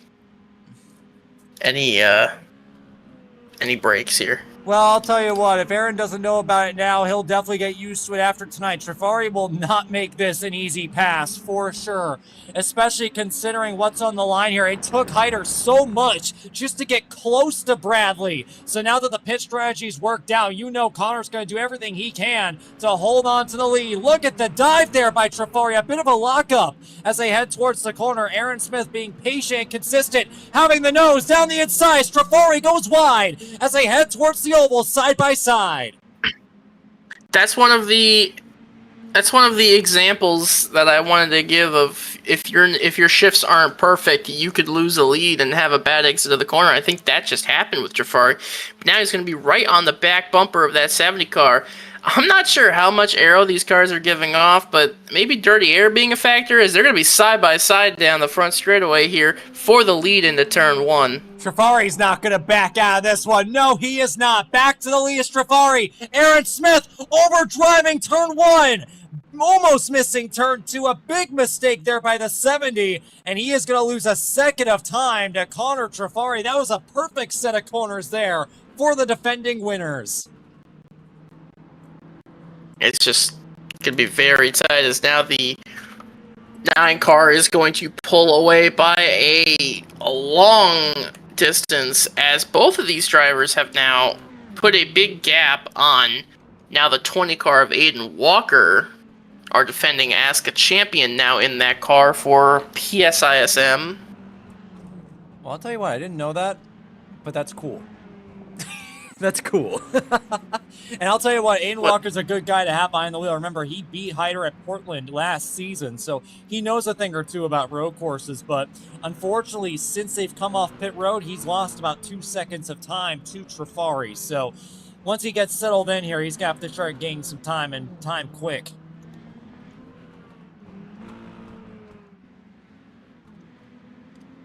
All right.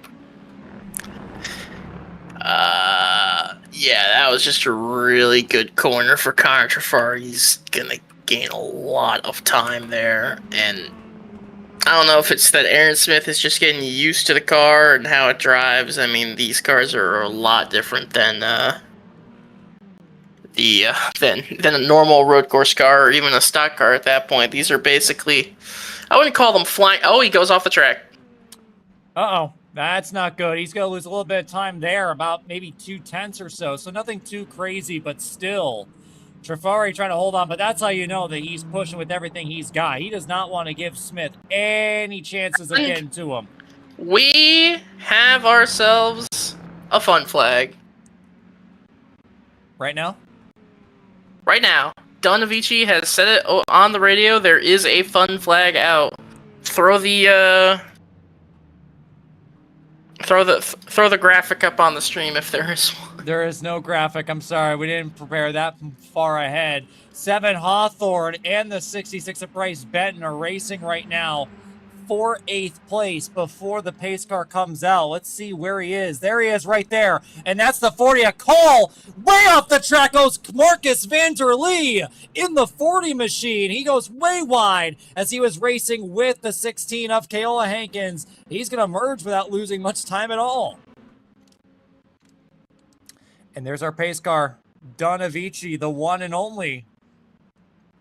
Everyone's going to go around one more time here to go ahead and complete the lap before getting picked up by this man. Connor Trafari's going to bring it to the flag here before our first fun flag of the night. I wish there was a way to actually, like, display that there's a stoppage without there being a caution, but... And coming back to the line will be everybody. Trafari, Aaron Smith, Aiden Walker. Then it will be Larry Miles. Here comes Chris Lilly. He'll be coming around to finish this part of the race 5th. So we went about an hour. Fully green. No problems at all, even with a few crashes in between.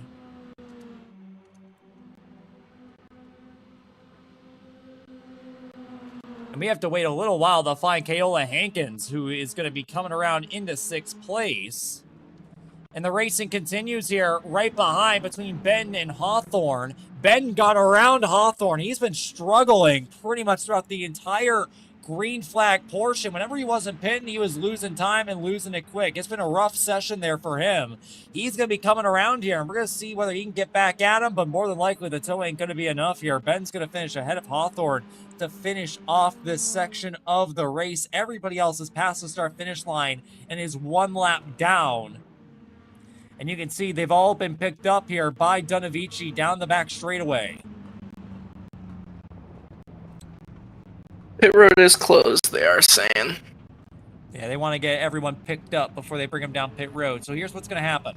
So during the caution period here, you are going to be able to stop, whether that be for tires, fuel, driver swap, literally whatever you want. Anyone that is a lap down during the entire caution period, you have all the time in the world to go around and get as many laps as possible before we go back green. Everybody right now in the field except for Etterman is 1 lap down. Etterman is 5 laps down. So you can see already a few guys are going around now. I think they've been given the call to where, hey, if you want to go around and get your lap back, you can. Because there is Diego Roldan, who had a really awful start to the race because Enoch Hancock was too busy trying to wreck Owen Shabinsky instead of going fast. So now he's going to be able to go around and get his lap back. Do we have a call for pit road here, Don? Sorry, not Don. Jacob. I believe they still said that pit road is closed. They're going back this time. Lap cars are... Yeah, lap cars are allegedly going to be unlapping here. Are they not allowed to pit? I think they're waiting for everybody to get there. Okay, yeah. Interesting that Diego Roldan has already went around, We're- yeah. no, has been up to 10th, I'm pretty sure. Well, that's because he just went around. He passed everybody already. Yeah, he got his lap back already, that's why. Well, we gotta talk about that first hour. I mean, that was an exciting stuff between Bradley and Hyder, and then the pit strategy working out, pinning one lap earlier made all the difference. Almost a catastrophe with the lap car of Heron, but what can we expect here the next hour and a half? Probably another fun flag at some point. Yeah, I would hope for another. I'd hope for another fun flag. I like fun flags.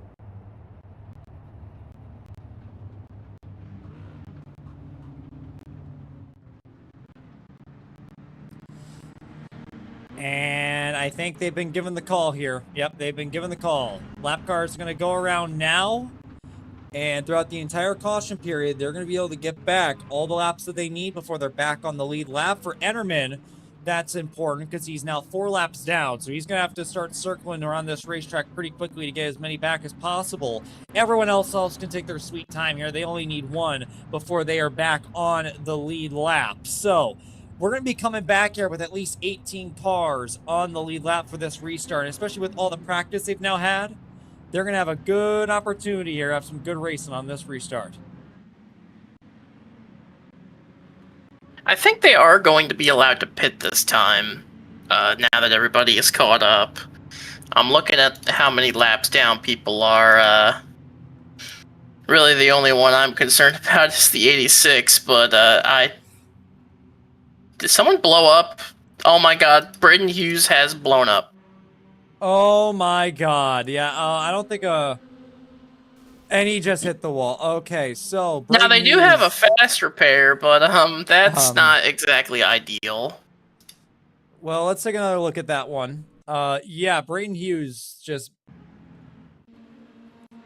yeah, he just blew up. And we are getting a word. I'm not sure if this is sarcasm or if he's being serious, but Chris just said there was a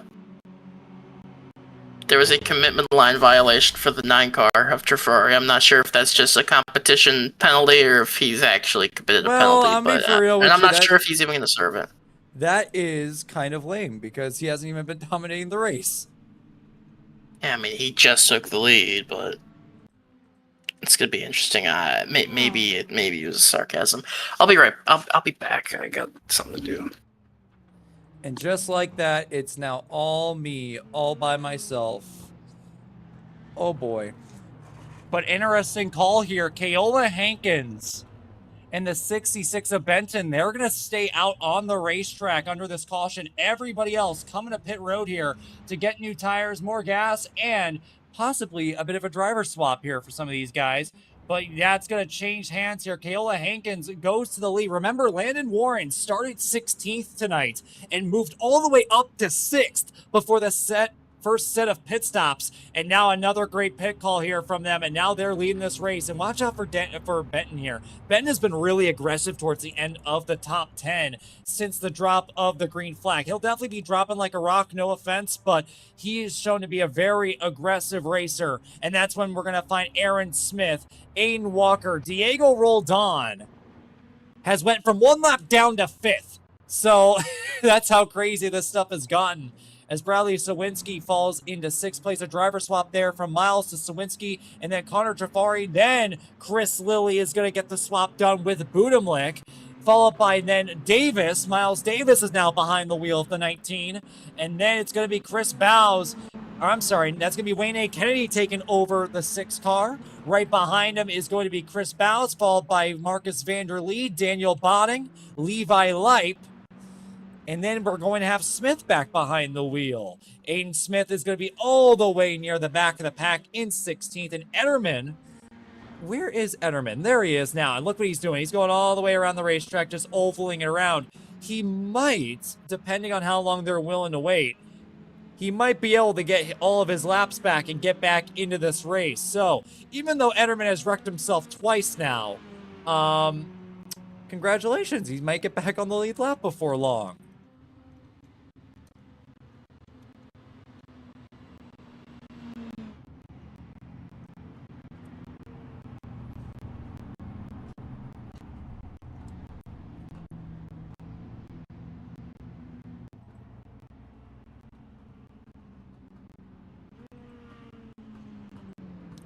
And I did promise that I would accept Wayne's cameras. Let me see if I can set that up really quickly without the stream killing itself. Let's see. Can I do it?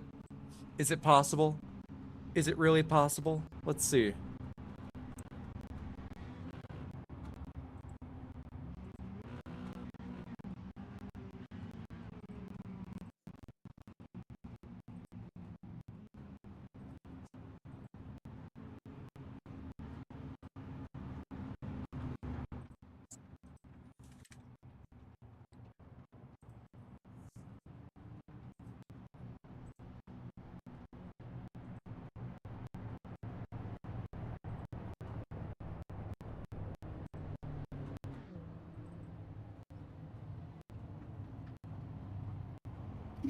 Alright, I'm back. Jafari is back out on the track, so I'm guessing... Yeah, so they went ahead and swapped it all around here. So, I think Dunn should have us go back green this time by. At least I think.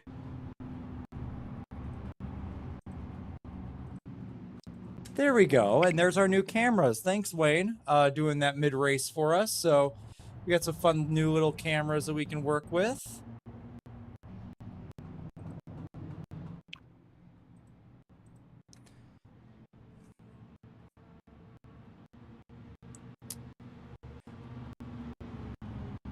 So it will be a NASCAR restart rule here. Single file restarts here. Alrighty then, yeah, single file. So again, Kayla Hankins is going to be leading us back to the green here. Him and Benton have chosen to stay out, so we'll see what kind of disadvantage they're sitting at. That's going to give Aaron Smith some work to do, along with Aiden Walker.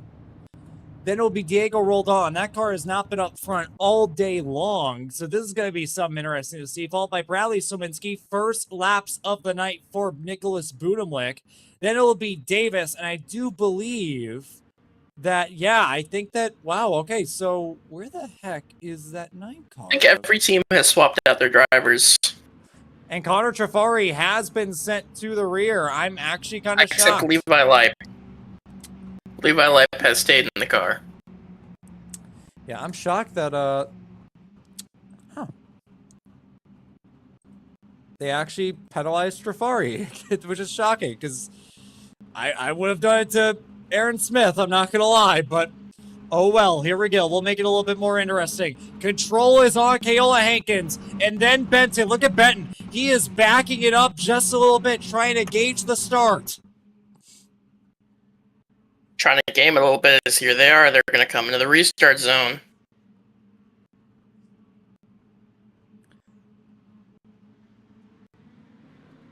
And there we go. We're Green going. flag. Good jump there by Hankins. Benton right now in second with a bunch of Aaron Smith all over him. Smith looking to the outsides and towards one. Aiden Walker looking low. There's the cut from Aaron Smith down the inside. Benton tries to block. Side by side for second. Benton pinching the 70 through turn 3 as they head towards 4. Benton's going to have the advantage. Here comes Aiden Smith looking down. Not Aiden Smith, Aiden Walker looking down the inside. But they'll continue single file. A little bit of contact towards the end of the field. Contact! There goes the 25 into the wall. That's Bows. Is going to collect Marcus Vanderlee, who saves it. I believe there's a spin up ahead. Aiden Smith's in it as well. A lot of locking up, more contact. That's going to be the 28 and the 53 getting together. That's Sawinski and Budimlik as they come onto the back straight.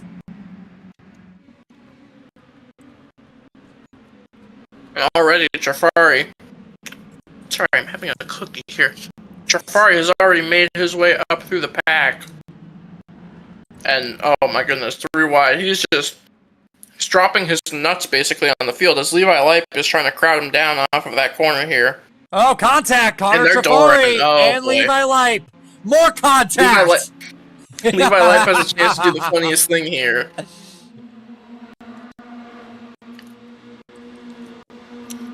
See here as they come off of 4, we'll see what Levi Leip chooses to do. He could be really funny Levi. right now. Oh, Levi. Oh, Levi!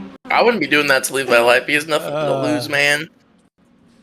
But then again, Levi's the aggressor here, dude. Levi's the aggressor.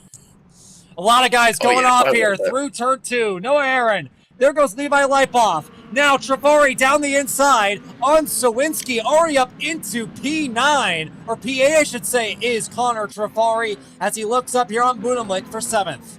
3 wide for 3rd. That's Diego Roldan on the move. Look at this. That's Roldan. And as we were documenting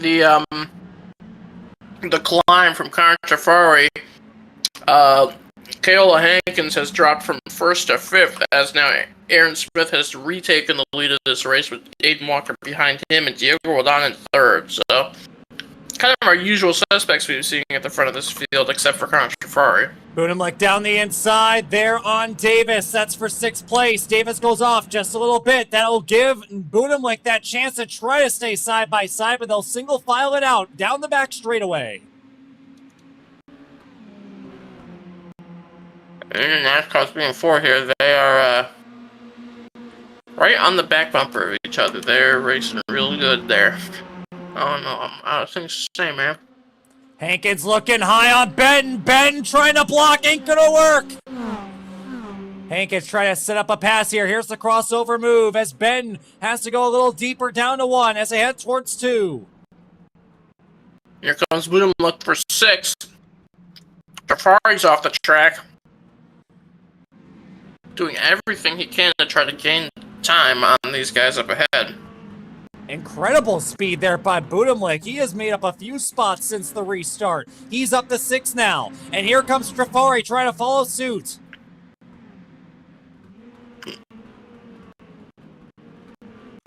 Look at Davis. Davis into the back of Budimlik. Travari to the back of Davis. Oh boy. What happened to Chris Bowes? Was that at the start? Yeah, that was on the restart. That was on the restart. I'll tell you what here. Aiden Walker was closing in on Aaron Smith. He had a big lockup through the left-hander, but he might have the pace to be able to challenge for the lead here. Aaron Smith might not be able to pull away.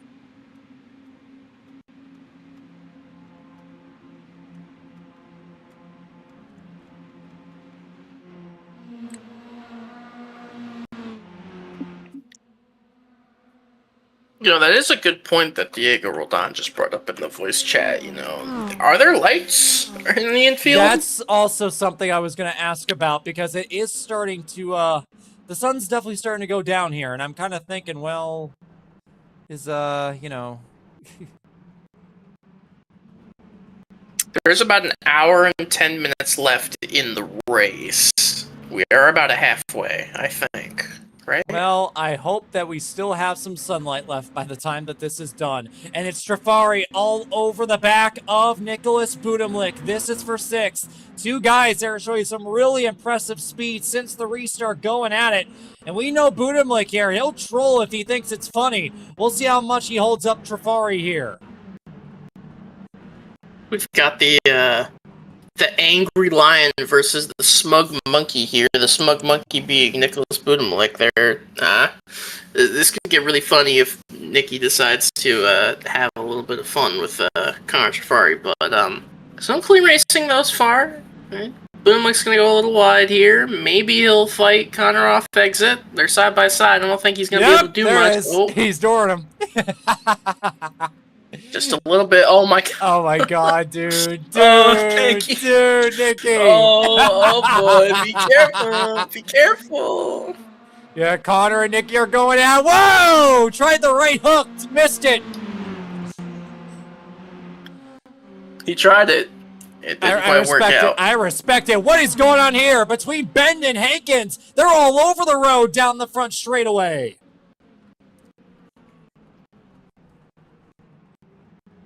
Ethan Moses wants to join for a minute. What does he have to say about this? No. Oh. No. Bradley Sawinski is off. After a heated battle with Noah Heron that lasted about all of 5 seconds, it looked like. They've made some contact, and he's off the track.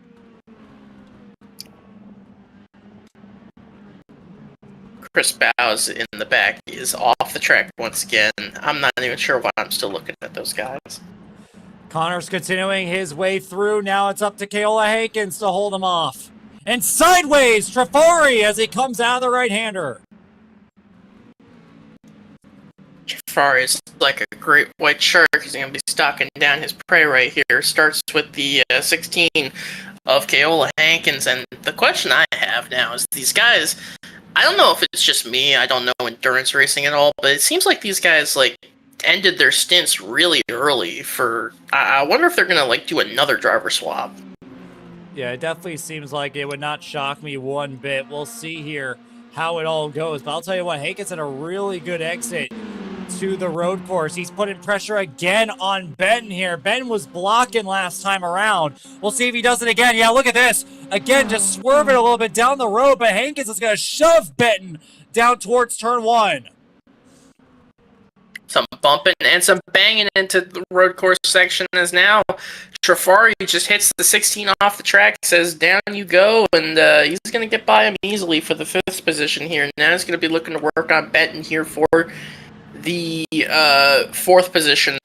I should also mention that Benton has not done their driver swap yet, so it's going to be interesting to see whenever they decide to do that. Yeah, well, Benton's been very defensive. That's how they've been able to stay up and forth, but I think that this one is a lost cause here. Trafari will take over 4th place. Benton trying to fight back. He might have a chance here down into the left-hander if he can keep the momentum up. If Trafari goes a little wide, just like that. Here comes Benton coming back at him to the inside. They'll continue to race for 4th place. Coming to the exit of the road course, but Trafari is going to outbrake him and hold on to 4th place. There's already some, the lights are already on here at Homestead Miami Speedway. We're already starting to see some reflections down there on the infield road course section. They are definitely going to get dark here, so I'm a little bit concerned about what the infield's going to look like when that happens. And Ben is not leaving Trafari alone. All over the back bumper of that 9 car. We'll see how he races here. Down the front straightaway. Will he look to the left? Will he look to the right? No, Ben's just going to shove Trafari down to turn 1. Maybe trying to... to... Trafari! Way too hard into the corner. Exactly what Ben wanted. He's going to merge back up, but Ben's going to shove the door as he's going to door him up the racetrack. Ben moves back up the 4th. Trafari sails it back in, side by side, making more contact as they come out of turn 4. Ben's going through the grass, dooring back up into Trafari. And after it's all said and done, here comes Nicholas Bootylicker into the mix, trying to get 2 spots in 1. Trafari spins! He nearly spun Trafari. I mean, I was gonna say if Benton, I don't know how much bumping and banging that Benton really wants to take here. I mean, if he's one of the more aggressive people, as Trafari! and Connor are adoring, this is gonna get fun. Trafari's not happy. He's gonna sail it into the final corner of the road course. The 66 of Benton goes wide. Boonamlick's gonna go through. Keola Hankins trying to pick up the pieces. And after all that, Trafari will finally get through to 5th place or 4th place, at least for the time being. But with how aggressive Benton and Boonamlick are being, it might not be over. Yeah, I mean, it just seems like Connor Trafari really gapped those guys coming out of the road course section, just having some good shifts as Ben has disappeared off my screen, but it looks like Trafari is pulling away a little bit. Very good, very good. And here comes Boonamlick down the inside. Yes, Chris? Small recommendation, Gavin. I would maybe up your brightness a little bit. Just maybe. Maybe up that brightness a little bit on that stream. Why would you say that? Oh, we're racing in the dark.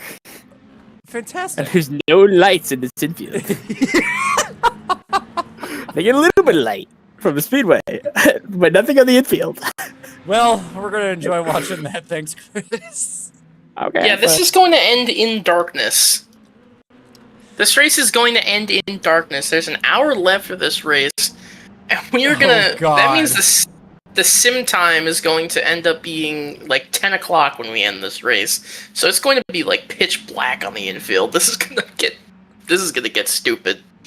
But we Well, wouldn't want it I'll any tell you other what, I way. am seeing some floodlights down in some of these sections. It might not be too bad. We'll see. But as of right now, it's still very much visible around here as they continue to race for position. Budimlik holding up a train of guys, that being Ben, Hankins, Davis, Suarez, Sawinski, and Leonard. Leonard is back in the car in the 86 and making up some time, up to 11th place as he got around Daniel Botting. So he's trying to pick up the pieces from Enterman now that they're back on the lead lap.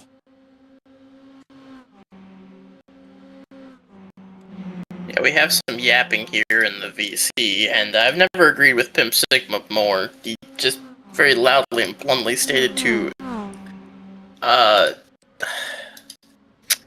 getting kind of tired of this 6-7 joke. It's getting a little old. Oh, big lock up there from the 66 of Ben, and Hankins is going to give him a shot through turn 2. When did Brendan Dowdy get up here? He's a lap car. Oh, he came out of the pits. Never mind. And he is in I'll the see how much way. patience. See how much patience Jafari has with him. He's just gonna rock it right by him. It looks like.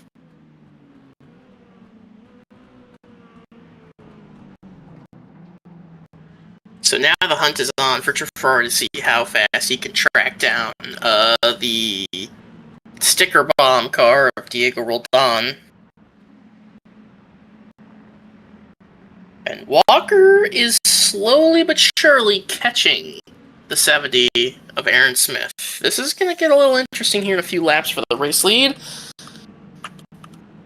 As we have a spin in the back, it's Christian Leonard. Oh. Whatever the hell.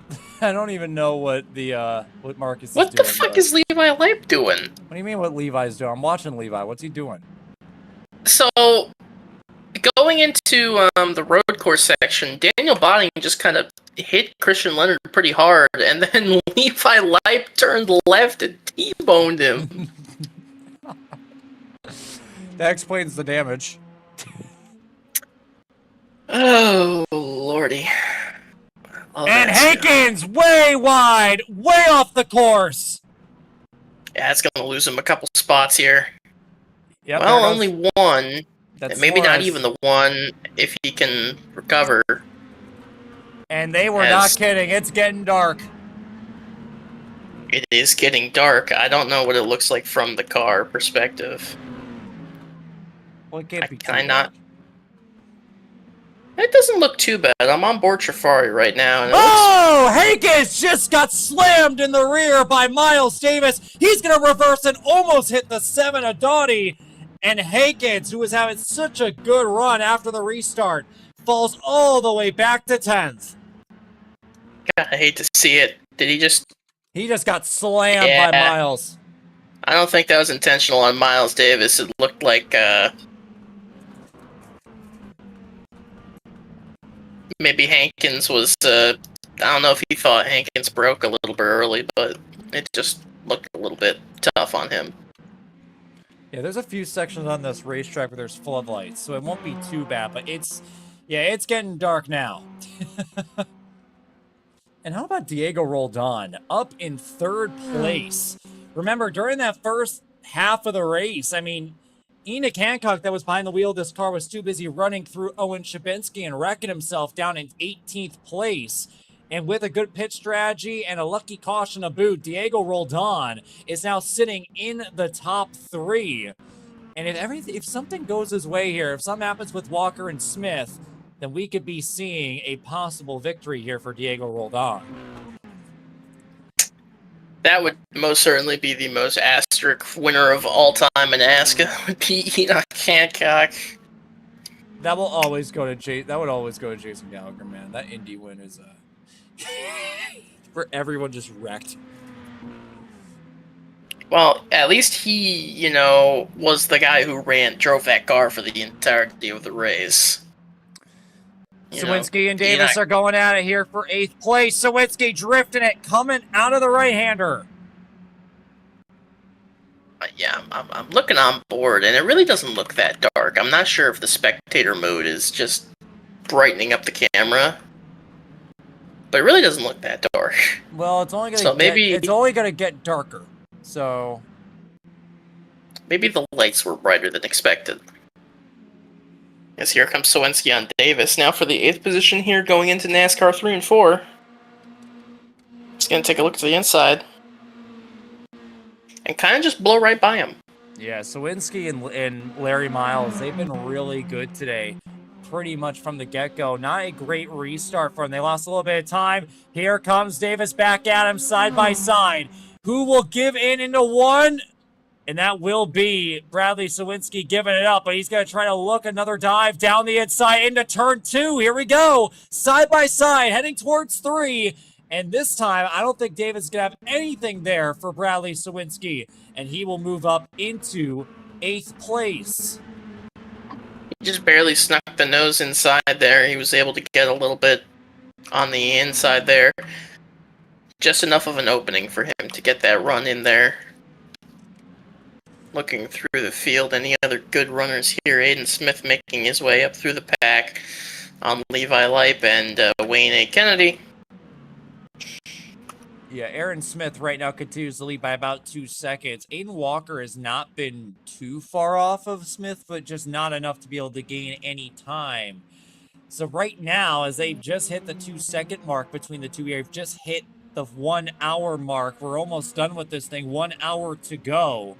Connor Trafari has not recovered from that quote-unquote penalty, which I'm actually kind of upset about because I think we would have had a really good race going on between the two if that penalty wasn't given. And he's in the wall. Diego Roldan coming out of turn 4. Yeah, it's going to be interesting. And he's slow. To Roldan, watch. really slow. Going down to turn 1. Now it's going to be Trafari on the outside. Contact being made. Roldan shoving Trafari wide.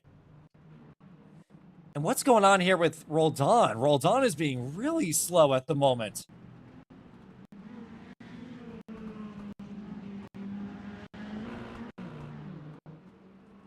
Yeah, Diego. Lost 5 seconds down that straightaway alone. There is something happening as Trafari is going to put the bumper to the back of the Roldan machine. I think Roldan's holding He's him up trying on to get by purpose. Connor, we can't pay for this. Diego Roldan seems to just be trolling with him at this point. Jesus Christ. He's Connor going to down dive the bomb it there to inside. the inside. Does Diego try to do something? Yep. Oh boy. Diego's getting aggressive with the crossover move. However, Trafari will move up into 3rd place, but it's not over. Look at Trafari forcing Roldan down the racetrack, trying to break the toe.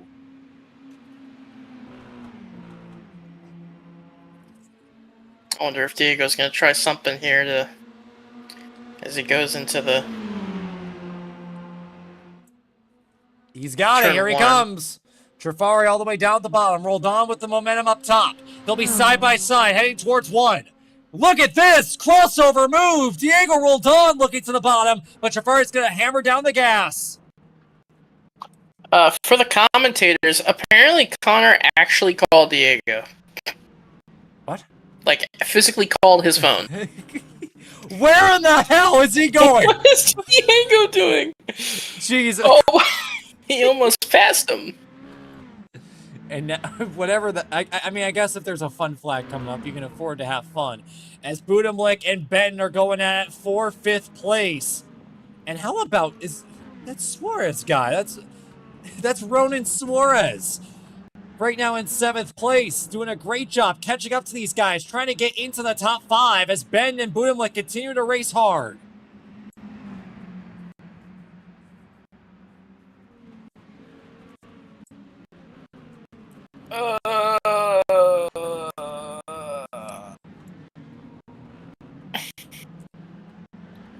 Budimlik and Benton continue to fight as they come back onto the oval. The crossover move by Benton. And I'll tell you what, Suarez, if you guys don't know who Ronan Suarez is, he actually got banned from ASCA last season due to multiple major accidents and suspensions. And he was told if he wanted to come back, he had to clean it up. And I'll tell you what, he's been showing a great debut back so far. Remember, that 35 car was outside the top 10 getting involved in wrecks, just like how Budimlik and Ben are about to get into if they don't chill out. Here they go, side by side into turn 1. They're going to make more contact as there goes Budimlik shoving Ben wide.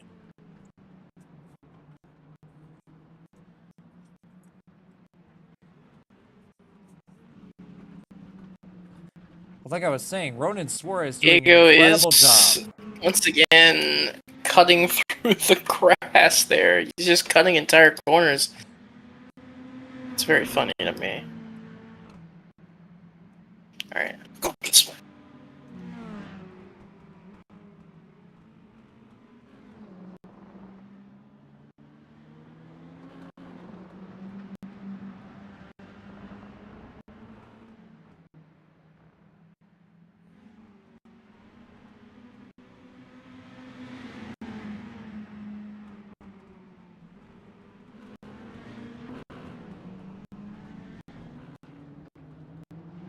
And down the inside goes Ben. He's going to try to go after it here. Another great corner. I mean, Budimlik just keeps overdriving that corner there, and that's allowing Ben to stay side by side with him, at least until the exit. But again, Budimlik's going to have to run off the corner to defend a top 5 spot. Bryce is showing an incredible performance in that 66 right now. But like said previously, he has not done a driver swap yet this race. We'll see if there's a reason for it. Ben all the way down near the apron, down the front straightaway as they head towards turn 1. Will Budimlik give him the business? Budimlik will back out of it, expecting the door bang. And again, here comes Suarez. Suarez overdrives turn 2 and runs into the back of Budimlik. Suarez with the run now down the inside for 6th. Ronan Suarez is trying to take over 6th place, and he will do just that as they go through turn 4. Suarez Just goes a really little- sideways, coming out of turn 4. Here comes Budimlik coming back as they head towards 5. I wonder if Budimlik's going to pay him back there for that contact into. Oh, okay. Suarez nearly wrecked the damn thing. Yeah, Suarez is getting aggressive. Look at the speed by Ronan. Incredible to see as he's all over the back of Benton now, trying to get back up into the top 5. And Budimlik looking low. Misses the bumper. Suarez gets in the bend and muscles him out of the way. Ronan Suarez moves up into the top 5.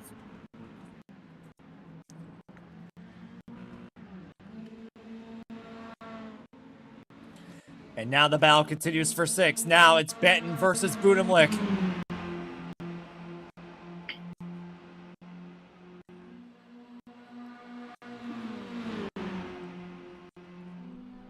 As the sun has about set here at Homestead Miami Speedway.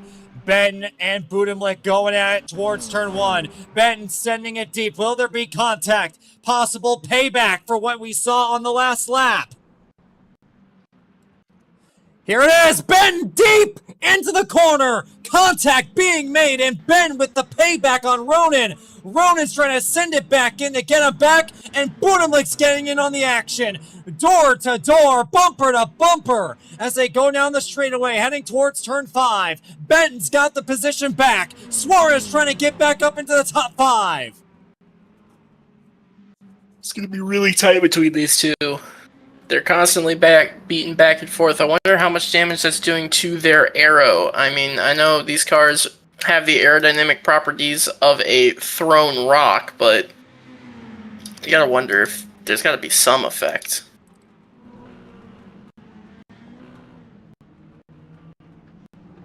So far, so easy here through the final corner onto the road course. 50 minutes to go here at the 2.4 hours of Homestead. Benton, Suarez, Budimlik. These guys have been going at it for the last 15 minutes.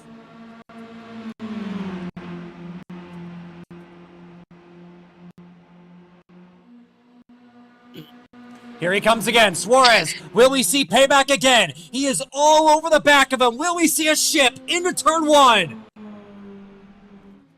We just Yes, might. we are. Look at that. All over the back bumper of him. Can the 66 get it slowed down? Yes, he will. Good save there by Benton. Suarez still all over the back of him here. We got another figure from Levi White.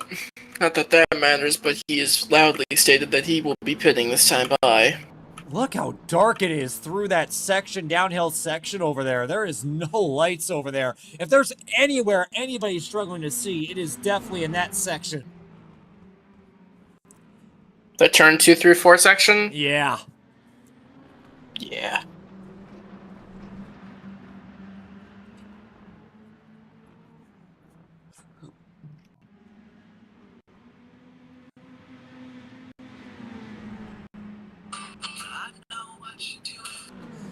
Here comes Budimlik, sending it in deep. But Suarez sends it in deeper. He's off the track. Ronan Suarez spinning into Nicholas Budimlik as they come out of the corner. And I was just talking about how great he was doing too, and a big mistake there, and he falls back to 7th with a little bit of damage too. Was saying something. Nikki was saying something about Ronan Suarez being a dummy. Well, But, that's probably why. Whoa! Connor Trafari just got shoved off the track by Marcus, who's a lap car, and they're still making contact! Marcus is making things difficult here for Connor. I believe Jafari is Oh. about to end the race of the number 40 car. I think so too, and yeah, Marcus is now going to move out of the way. He had his fun. And I just want to go on board with one of these guys that's really going through this section right now. Here is Levi Light. He's going in here. I just want to see how dark it gets over here in this section. Or I'm sorry, it's actually Noah Estes that's gotten into the car now. And oh boy, it is dark. Still very much visible. I don't think there will be real, be pitch black, but you can definitely tell that there is no lighting going on in this section of the track. No lighting needed. What is Trafari doing? I don't know. What? Man. Is this a new line discovered by ASCA drivers here at the Homestead Road Course? Yeah, well, I think that they're trying to figure out the optimal way to cool off tires, Just like how Suarez is trying to find the optimal way of maybe wrecking Nikki here, because once again, they're going at it. Suarez to the inside here on Budimlik. Oh, we have an update. Our second fun flag of the day is now out. Oh, contact! Budimlik shipping Suarez! However, Suarez is going to keep the throttle in it. He's going to hold on to 6th place. Your stream is extraordinarily dark. I am noticing it's not. Well, I don't have any, stuff on, so... Mine doesn't look that dark. Maybe it's something to do with the stream. I have no idea. Diego Roldan is under pressure here from Benton. He must have made a mistake of some kind, because now he's being raced for position. And like Jacob said, we do have a fun flag coming out, maybe the last one of the day. We'll have to wait and see on that one, but we will re-rack them. Which for someone like Connor Trafari, he is happy to hear it.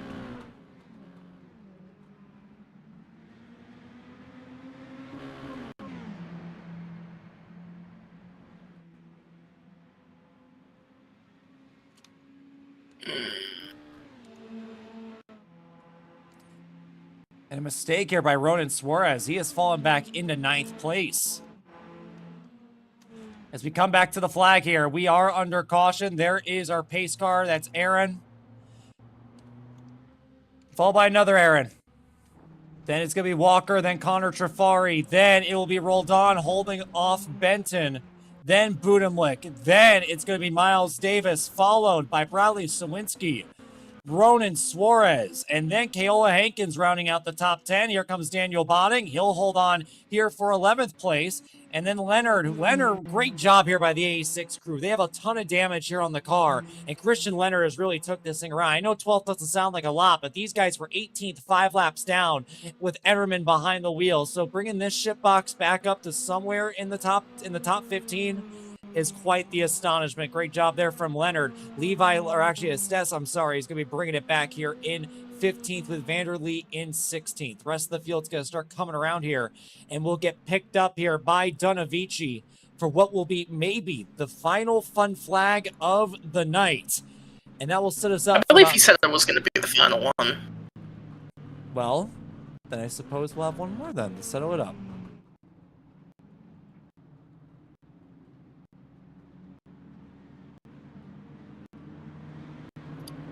We are now in full-on darkness. No, not a speck of sunlight is left. I'm surprised Donavici did not try to make a proper pace car livery. No, he did. The problem is that they did it like during the middle of practice, and I didn't want to like add it in, like restart my game and all that. So I was just kind of like, yeah, no, we're not doing this. Did they? Let me try. Let me look. Let me take a peek here.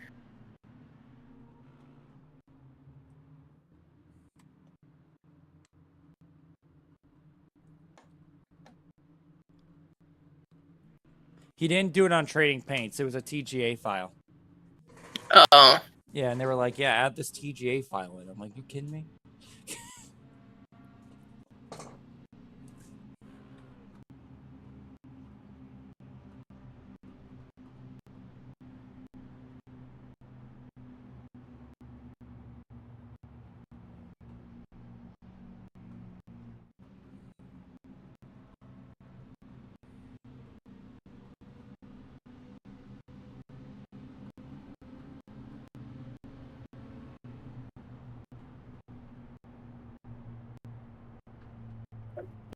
They're sending each other reels.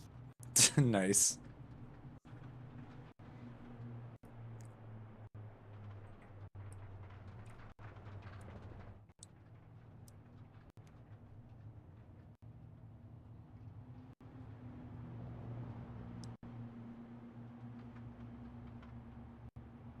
Oh yeah, it looks very dark in that section of the track. Wow. Well, maybe it won't be a half bad idea to raise the hold on. Let's see. Can I raise the brightness a little bit? Let's see. Let's do like, I don't know, like 10. Oh, I do have my gamma at 10. That probably doesn't help. Hold on. We've had an incident back here. Something happened. Okay, that helps. That definitely helps. Okay. So yeah. Connor came up and doored Trafari, and then Diego Roldan just started driving into Nikki. And then...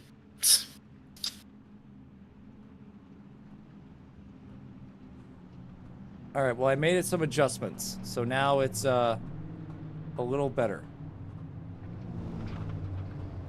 And whatever the fuck Marcus is doing.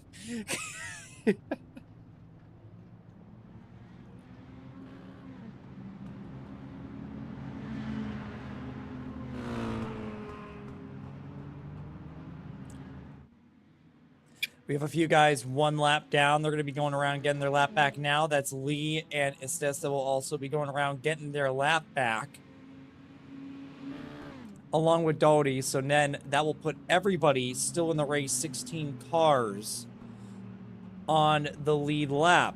Aiden Smith, Hughes, and Blue Cup have all retired from the race.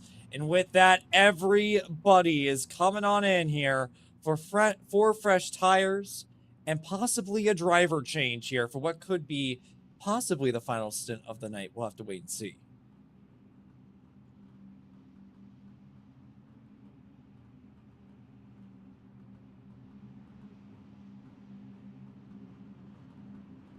Very impressed by Bryce Benton who was able to stay up there during that run. Look at this, bumper to bumper to bumper.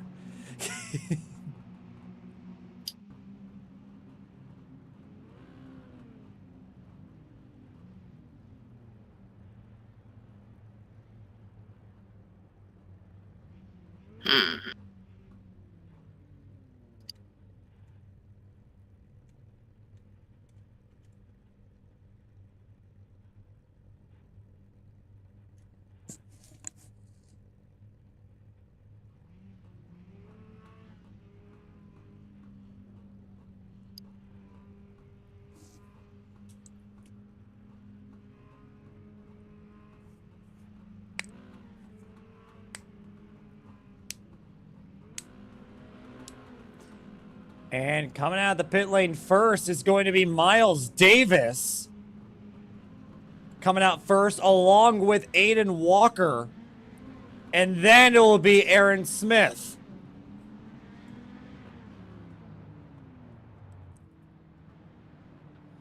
So interesting call here from not Larry Miles, I'm sorry, Miles Davis. As he will take the lead of the race in the 19, followed by Aiden Walker. Walker now ahead of Aaron Smith. This is going to be interesting. For the first time tonight, we're going to have to see Aaron Smith really go on the offensive. Then it'll be Larry Miles right behind in the 28, and then Connor Trafari. So Trafari's lost a few spots here on this occasion. We'll see if he can make it back here on this restart.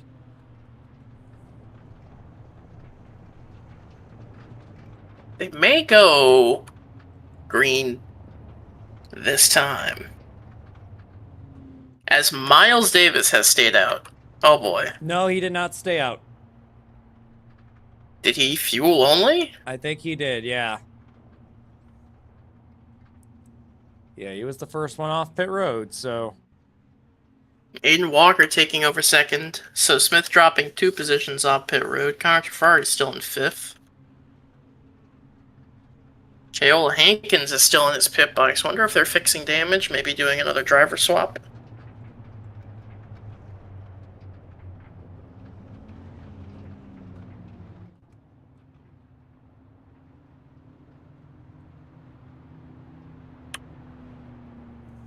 Well, they better pick it up here, because we're heading back green, I think.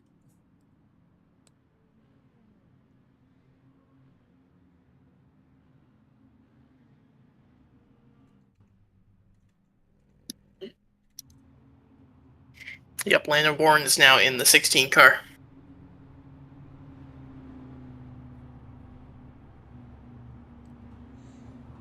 We might do another lap here. We'll wait and see here.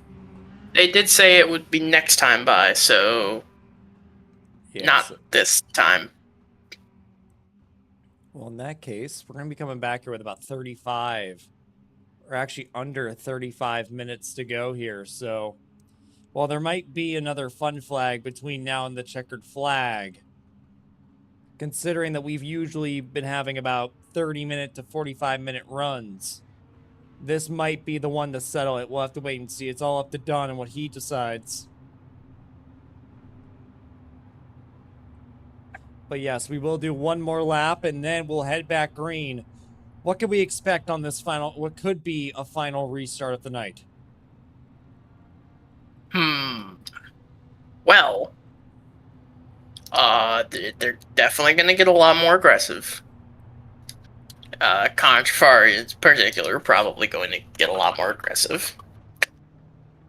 And there's going to be, yeah, I mean, more aggressive is basically all that can really be said. All that really needs to be said.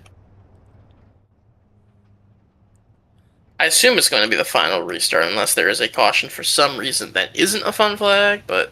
I mean, we've seen them before, for sure. It's just, usually we save them for big crashes, which, hey, if they do get aggressive like you're saying, then, well, we might get one.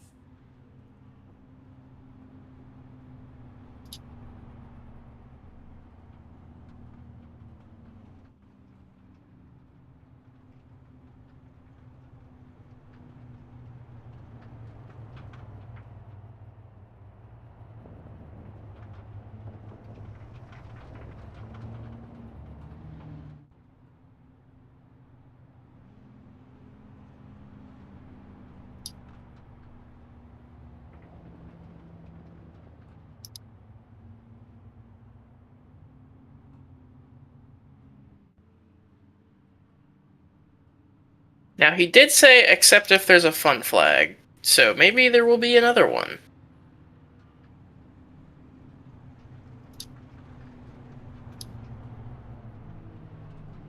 Now, I'm assuming it will once again be...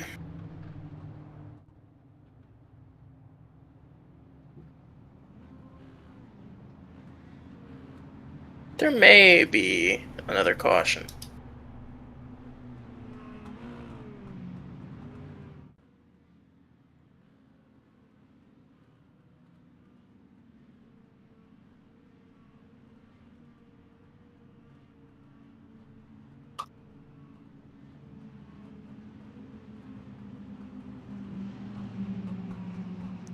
And Dunn's going to make the left-hand turn onto pit road. Now it's all in control of Larry Miles. Trying to make the dream alive. We'll see if he can last the next 30 minutes of action. And if not, who will take the capital? Who will take the victory? We're about to find out. Jesus Christ. I keep saying Larry Miles. I'm sorry. Miles Davis. Jesus. Miles Davis will be bringing it back to the green. Can he hold them off? Wait for it. Wait for it. Green flag. And immediately off that restart, you can see that Aiden Walker was raring to go. He was on the ass of Miles Davis trying to get him to go in that restart zone. And I highly doubt, yep, there's some contact there. And immediately Aiden Walker is going to try to go for the lead here. And I think he's going to get it here. Miles Davis trying to hold on around the outside here. But no, I think that Walker's got it. Aiden Walker takes the lead of the race. Now Aaron Smith trying to get through. Miles Davis all out of control through the grass, trying to take back the lead. And around goes the 28 of Larry Miles. 3 wide for the race lead. Contrafari, here he comes. The inevitable has happened. And a big clobber. A huge 3 wide pass. Sorry, I sound like fucking just Jamie Little commentating this race. As they head towards the back straightaway, heading towards the left-hander. Now it's going to be Aaron Smith looking to the inside there on Aiden Walker, while Connor Trafari has the lead. Will they get physical? They'll continue side by side, coming out of the final corner on the road course. Now it's going to be all down the oval from here, door to door, inches apart. Connor Trafari all the way in the infield as they head towards NASCAR 3 and 4. Aaron Smith did get a good launch out of that corner. He's going to be side by side in NASCAR 3. Here they come through 3 and 4 now. Aiden Walker, where does he go? Does he help Contrafari get by the 70? Does he try to go for the lead himself? Where does he go here into turn 1? You only assume you're going to have so many chances here to try to get the lead of this race. And what happens if these guys start getting together? Trafari continues to lead. Then it's Aaron Smith. Contact there from the 20 of Aiden Walker. Now it's going to be Miles Davis on the outside of Walker for third. As Smith shoves the nose to the inside on Trafari for the lead. Some more contact there. Walker making contact with Miles Davis. And there Davis it is! Into the wall. There goes Aiden Walker and Miles Davis. They have both spun out. There is Davis continuing to spin. Everybody trying to get their way through. And that is Ethan Moses right now all over the place, holding off from Leonard for 8th. As we have had a driver change in the 66, it's now Maddox Beard in the 66 car, who is running a respectable, I believe he's now up to 7th. And now it's between these two.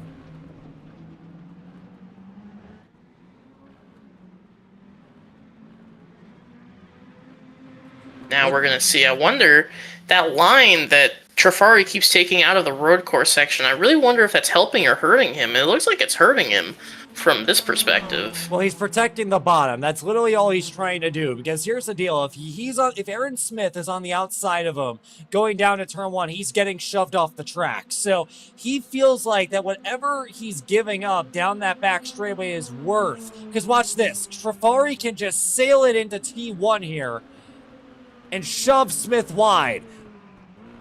Just like that. But now Smith's going to try the crossover. And there it is, down the inside. But again, Trafari is going to have the advantage here through turn 4. Trafari on that inside line. He's going to be able to protect it well and hold on to the lead. Aaron Smith all over him now. Now he's on the inside as they come off the corner. Trafari shoving him down the track as they go side by side into the right-hander of turn 5. You bring up a good point, and that is the fact that Trafari will have the inside line and can shove him off the track, but also consider what if Aaron Smith just gets tired of his nonsense and just punts him into one and ends his race? That is also a viable option that could happen. It very much could, but so far they are being very nice to each other, all things considered, as they are just crossing each other over. Trafari overdrives the corner there in turn 7, back onto the oval, and Aaron Smith takes the lead of the race. Now Aaron's going to do the same exact thing, pushing Trafari down the track, trying to break the toe. Now he gets back onto the racetrack, and Trafari's trying to build up a run to get back at him into T1. Looking back through the pack here, Aiden Walker is quickly making his way back up through the pack. He has made his way up to, I believe this is 7th. He has now made his way back up to after that incident with Miles Davis. He may not be out of this race just yet, although it will be difficult for him to get back up to the lead. And Trafari getting aggressive, cutting turn 2 to try to stay on the inside of him. He's getting physical, too, giving him the bumper through 3. Yeah, just a little bit of contact there from Connor Trafari. I mean, this is, like I said, before the restart, this is where they're going to start to get aggressive. This is where they're going to start to get a little impatient. If Trafari wants to spot and he's close enough, no doubt he's going to use that bumper as he's trying to do right now. Oh, sideways, Trafari!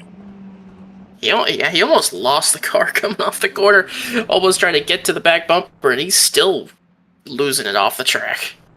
Yeah, well, he's pushing it as hard as he can right now, but I think that he's starting to realize that maybe Aaron is just a little too quick. If he can get back to that bumper, though, we already know that he will give him hell. But again, he needs to quit overdriving these corners first, because he is making a lot of mistakes.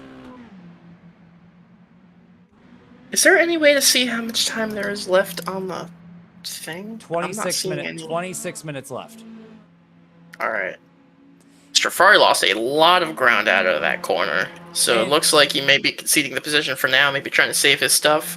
Possibly. Aaron Smith is pulling away. Look who is in third right now. That is Ronan Suarez in third place. Again, I was talking about this before we saw some action there for the lead, but Ronan got banned from ASCA last season because of his reckless driving, and look at the response and the growth that we've seen. He is now in the top 3 in the race, holding off Nicholas Budimlik and Diego Roldan. Speaking of which, Roldan with an incredible dive through turn 2. And as they go through 3 and 4 now, Diego Roldan takes over 4th place.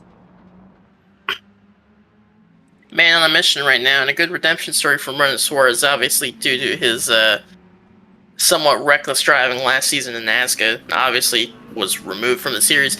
He's back, and he's looking to prove himself worthy of being up here, and I think he's doing a pretty good job doing it. He's running pretty respectably, hasn't really gotten involved in any incidents besides that one incident with that other guy, but he's starting to lose some composure here, as here comes Diego Roldan for 3rd. And Roldan also has a ton of pace here. Look at that. That is going to be a big dive there from Suarez as he pushed Roldan wide, and a good defense there. And look who is in 6th. That's Leonard in the 86. This car was 5 laps down about an hour and a half ago when Ennerman was in the car. They fixed the car. They've got some speed, and they're looking to finish it in style here as they're approaching the top 5. And right behind him is Aiden Walker in 7th. Just been trying to be on a mission ever since they got back up to the point, but now he's 9 seconds back. He's got to make that up in 20-ish minutes. Aaron Smith just ran the fastest lap in the race, if there was any doubt that he's the favorite to win this at this point. Connor Trafari trying to chase him down half a second back. Ronan Suarez holding on the 3rd, but Diego Roldan is not letting him get away one bit. Fari actually just ran the fastest lap of the race. He ran a 129. Jesus. So they are stepping on the throttle. This is go time now. And they're both pushing it. Look at all that grass flying off these corners. These guys are pushing it with all of their might. Just shoving, pushing hard.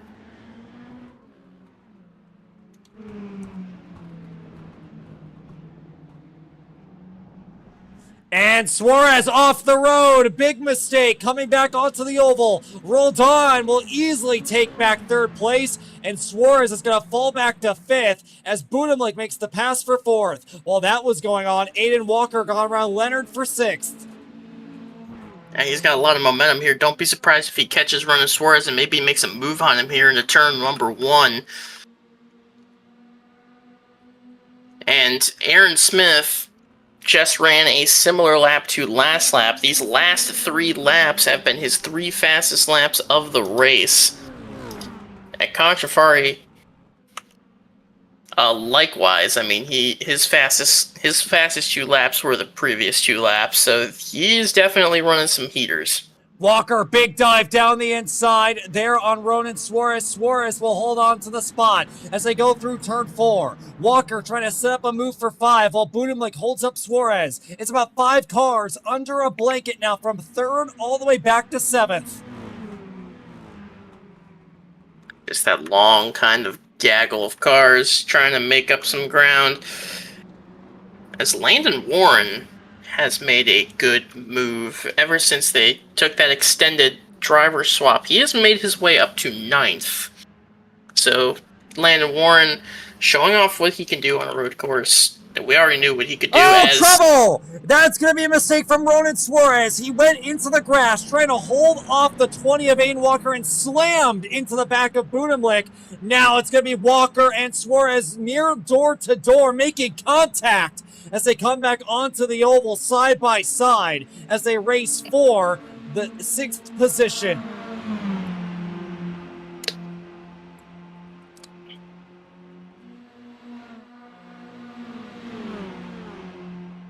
It's going to be very interesting here to see how these guys handle these last 20 minutes here as we're coming up on that. I don't have the exact timer on me. I have to keep looking back to the stream, which is a little bit behind. More contact. Aaron Smith has now just broken into the 129 brackets as well. 129.979. So his fastest laps of the race coming on these last 4 laps. This is getting intense. The 70 car picking up the pace. Contrafari trying to also match his pace, but not really anything he can do. And while that's going on, Aiden Walker, another move around Budimlik, and now Budimlik's under attack here from Suarez. Budimlik's falling back as he goes outside the top 5. Suarez gets back into it. More contact being made as Suarez is shoving Budimlik wide. And now Suarez spins the right hook from Nicholas Budimlik. Budimlik's going to go into the wall too. Both of them have crashed over here in turn 6. You could tell that was coming for a little bit. And Nikki is apologizing for that, so maybe not an intentional right hook as we thought, but he says he was just stuck on the tide ride of Suarez. I don't know, it's Nikki. He could very well be talking out of his ass just to save his ass, but I'm looking at his wheel. He's turning right. he's turning right like he's not there. So I don't know. Maybe that was just a Nikki moment, but yeah, Nikki just completely right hooked Ronan Suarez, and what was a great night for him so far. Unless we have a caution here, it's unfortunately over. And Larry Miles recovering from that crash. He is now up into 5th place. He gets around Leonard. yeah, I'm watching Contrafari here. His pace has fallen off dramatically. I think he's pushing the car too hard to try to stay with Aaron Smith. Maybe he's saving his tires, I don't know. But every time I flick back to him, it looks like he's just flinging the car off the racetrack. So I think he really is trying to push hard. He just cannot do anything to hang with Aaron Smith. Aiden Walker getting aggressive here with Diego Roldan. This is for 3rd place. He has put on an incredible recovery drive since the restart. A win is no longer in the cards unless something happens to Aaron Smith. Look at the dive by the 20 of Aiden Walker. He's going to go ahead and scare Diego Roldan wide, and that's going to open the door there for Aiden Walker. They'll be side by side, coming back onto the oval. They are side by side. They're going to be side by side going into turn 3 again. Aiden Walker has that preferred inside line, the shorter way around the track, especially in these lower horsepower cars. You want that bottom line. He's going to clear Roldan easily. So now, back up to where he was at the time of his incident with Miles Davis, but now Roldan is going to press the issue here going into turn 1. Yeah, he ran wide in turn 3 to get the momentum off of 4, and it'll work, but now another crossover move, but Roldan's gonna block that one through turn 2, and Walker's trying to make his way through, but a great defense here from Diego Roldan to hold off Aiden Walker. An apology there over the radio from Aiden Walker for that contact that last time by. Very interesting there. Here comes Walker again, down the inside on Roldan.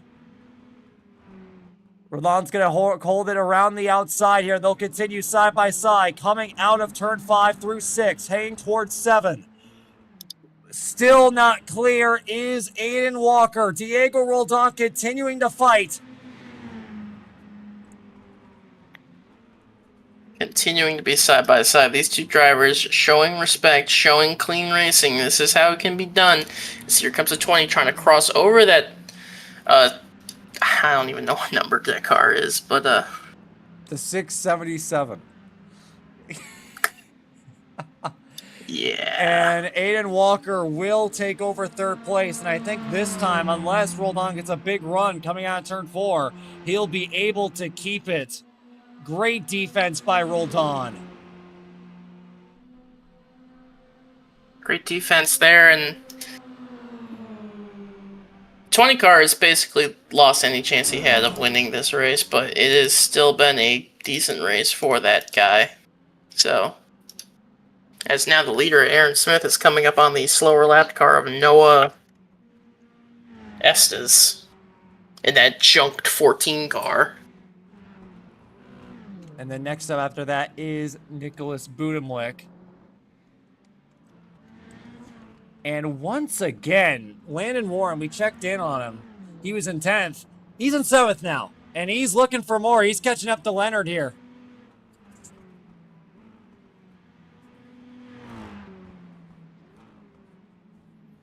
Man, if only they didn't spend all that time on pit road. I'm genuinely curious where Landon would have been. Probably up competing for a top 5. Yeah. I mean, if he can find 6 seconds in the next 15 minutes, then he can, but...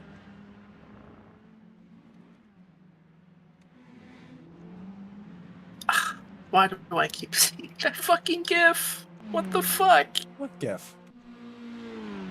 It's a GIF of, like, the Thing from Marvel Rivals pulling down his pants and shaking his ass. Dude, that's awesome. Send it to me. Oh boy. Please. I'd be honored. Okay. Okay, don't show it on stream. I don't think. Dude, I will show it on stream. I don't think. I really don't think. I want to show it on stream Oh for no. everybody to see. All of our lovely viewers. Chad, is this going to end up a worse moment than the fucking season 5 Darlington D2 race? Well, no, in that one, I mean, it was funny. Yeah. What the fuck? And off the track is the 44 of Ethan Moses as him and Daniel Botting race for 8th place. Something happened to Nikki. Did he just pit?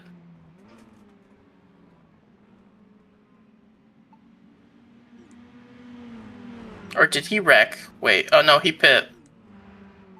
Nikki pit for tires. I don't know what that strategy call is, but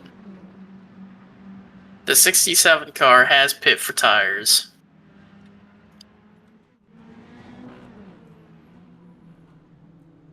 as we are now down under 15 minutes to go in this race. Landon Warren is catching up here to Leonard for 6th place. Looking at the lap times right now between him and Miles, I'm genuinely curious on whether there's a chance that he can get there or not.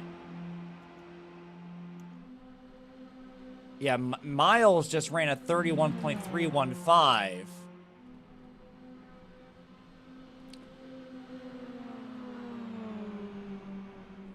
Well, it appears that Warren might not be as quick, but he is quick enough here to where he can go after Christian Leonard here for 6th place.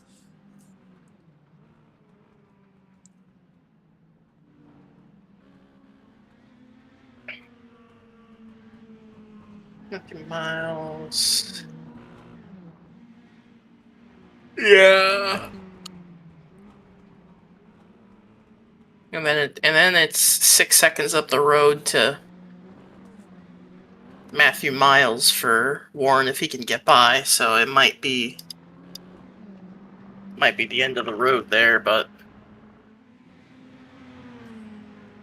Speaking of which, Larry Miles is closing in here on the back of Diego Roldan for 4th place. He has really slowed it down these last couple of laps.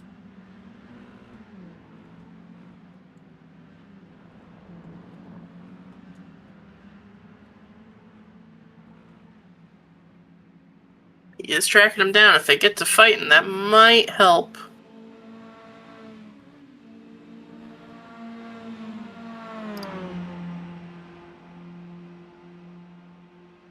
That might help.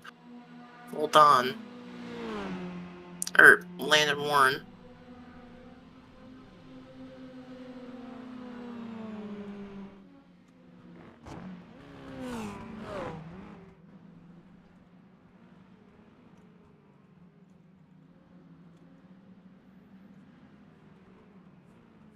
And SS is parking it right in front of the 86 of Leonard.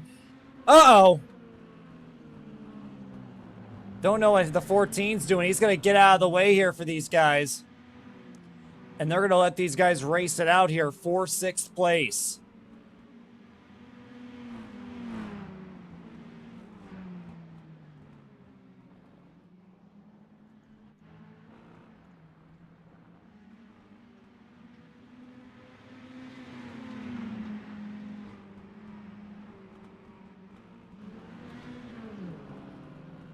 Be interesting here as the 66 has just Whatever the hell he's doing. They had a decent run going and then whatever the hell happened, I don't know. Yeah, they got beer in the car and all of a sudden everything went to hell. Larry Miles might have a shot right here on Roldan. I'm seeing a lot of momentum on the side of the 28. He's having to slide up to keep it up though. Here we go. He's going to have a shot here. He has a run. Right behind him, now to the outside as Roldan protects the bottom. The battle for 4th is on. Side by side into turn 1. Into turn 2 we go. Roldan trying to defend. Larry Miles with the crossover. Down the inside and through into 4th place. Great job by Larry Miles.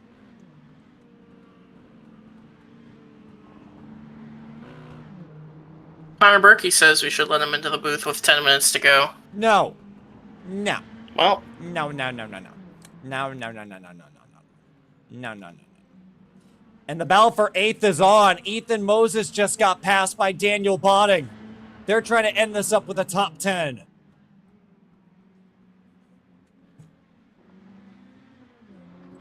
And I'll tell you what, Leonard has done a really good job of holding off Landon Warren. Landon caught him really quickly, but ever since Landon got there, Leonard has been able to pick up the pace just a little bit to hold him off.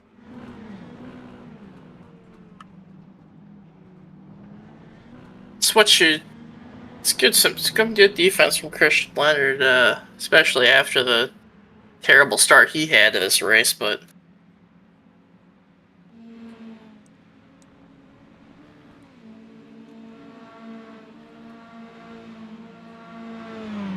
and pretty much every lap that I've been looking at for the past few laps, Aaron Smith has had a much faster time than Connor Shafari.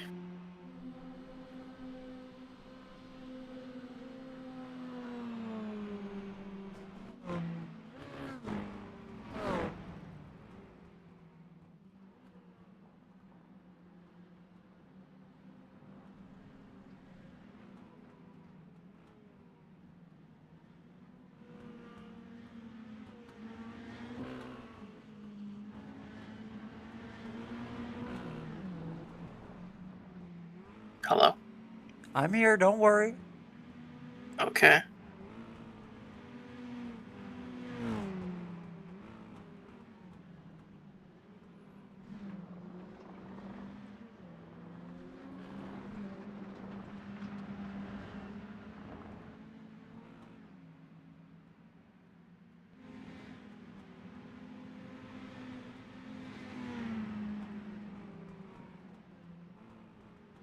The field at large demanding a fun flag.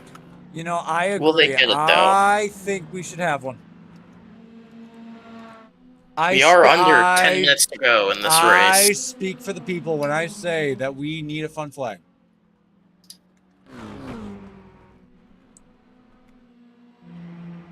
This race has gotten too boring. We need something to make it exciting. And whatever the hell's going on here, Ethan Moses just got back around Daniel Botting, and now Miles Davis is getting in on the action. It's a fun little battle back there for 8th.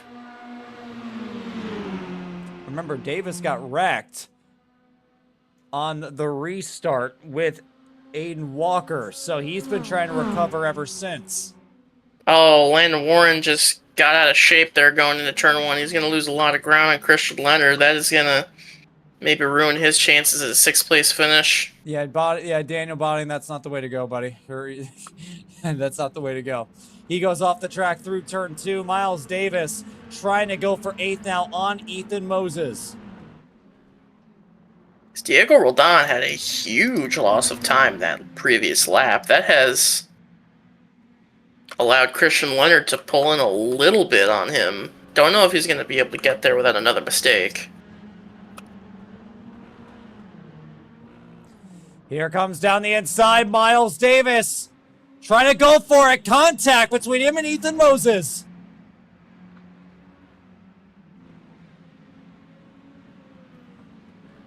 As they head towards the left-hander. Moses defends, crossover move from Davis. Ethan Moses is going to block that crossover and defend the spot. Nicky is out here trolling the leader. He is about to wreck the 70 of Aaron Smith. Let me take a look at this. Here, I got to see this for myself. As Aaron Smith has lost over a second now to Connor Trafari because of those shenanigans. He's still about 3 seconds ahead. Yeah, well, Aaron's gotten through now, so it's, unless something stupid happens, we're, yeah, this is going to end up here the way it is with Aaron Smith, but we will wait and see. Oh, boy.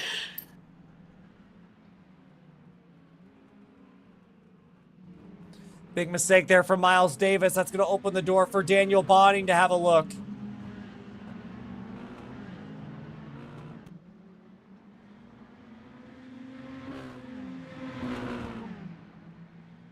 Dylan Fox says, I would say let me in the booth, but I'm a good beers down and we'll get ASCA banned on YouTube.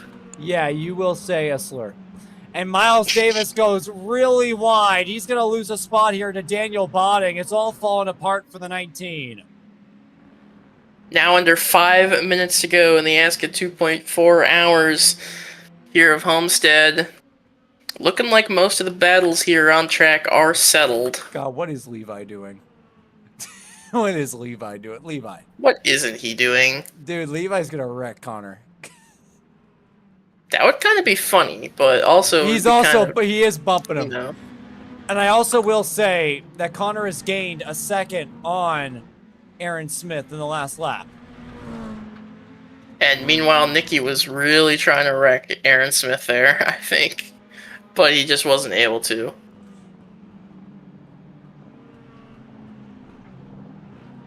he was getting real loose. So now Contrafari is in a sandwich of drivers you really don't want to be in a sandwich of. Yeah. But I'll tell you what, I mean, if the 14 of Levi Lipe here, if he helps push Trafari, there might be a chance. Not like that, not like that! Jesus Christ. Yeah, Aaron Smith that last lap was a half second slower than Trafari, so I think it was definitely something to do with getting by the 67 of Nicky. But now he's in clear roads ahead of him. No one else to really worry about getting around. I think he's going to be A-okay here for these last 3.5 minutes. The battle for 8th continues. Ethan Moses, Daniel Botting, and Miles Davis all going at it for positions here late. Once again, Aaron Smith over a half second slower that lap as he's off the track. This could get interesting here coming down to the white flag. As Nicky just immediately lets Contrafari by. Good man. Now no cars between Contrafari and Aaron Smith. It's all down to whether or not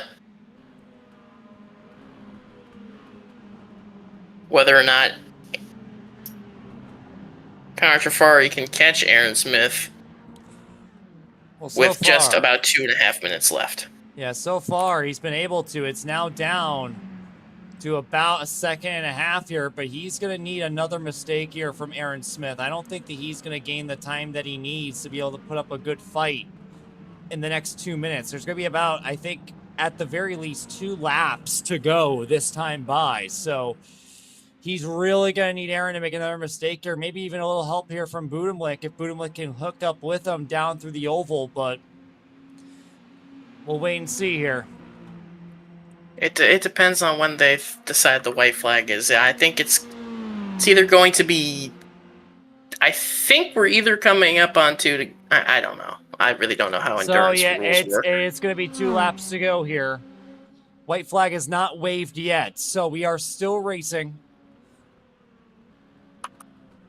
That time, Trafari only about 0.2 quicker. He has cut it down to within 2 seconds, but he is going to have to push hard to try and catch. Fortunately, through these first couple corners, he's down to 1.3 seconds. Problem is, he goes wide, sideways. Big mistake there from Trafari. He lost all of it. That might be all she wrote right there. I don't think he's going to. He needs Smith to make the mistakes, not him. We have a hero. Don't worry. Look at this 40 car of Cole Perez. He is going to save us. Is he? I hope so.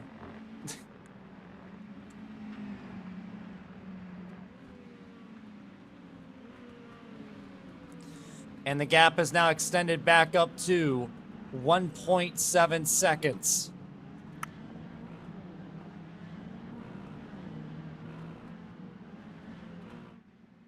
I really appreciate all the clamoring, hoping for a caution here, but the yapping does get to a point from all these drivers. 30 seconds remaining in the session. I would have to imagine that this next time by is going to be the white flag. I could be wrong. Again, I'm not too familiar with how. Yes, it is. White flag in the air. 1 lap to go. Did it say it? Yes, we are on the last lap. I didn't get any indication that this was the white flag. What is Nicky fucking doing? He's taking oval 1 and 2. Uh-oh.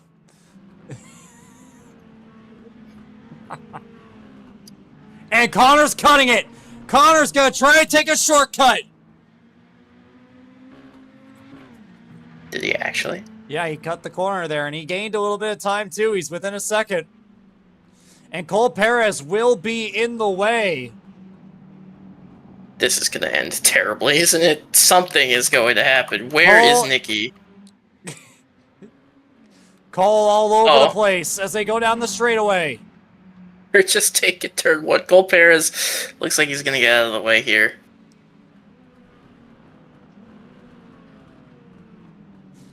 As Cole goes wide. He's going to get out of the way.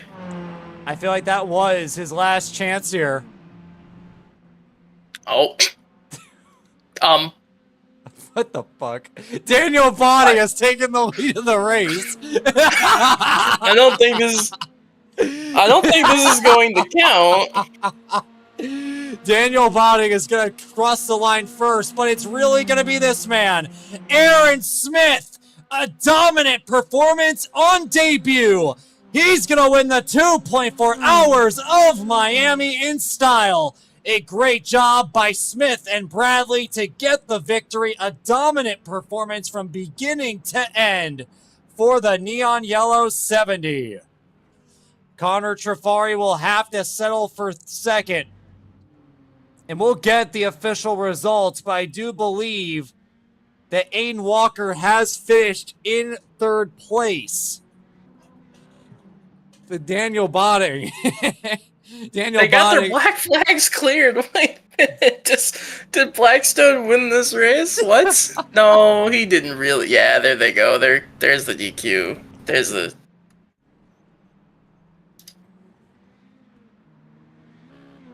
I got the screenshot, though, before it kicked in. You called it at the beginning of this race. I wasn't really thinking that it was going to be an upset. I was thinking, who can really beat AJ Hyder and Connor Trafari, but it looks like they did get beat.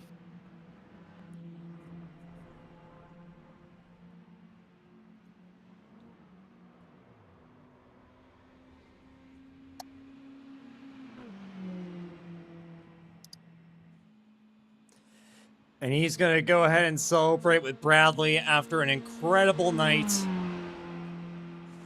There really isn't too much else that you can say. It was a perfect performance. Let's take a look here at the finishing results after an incredible 2.4 hours of action.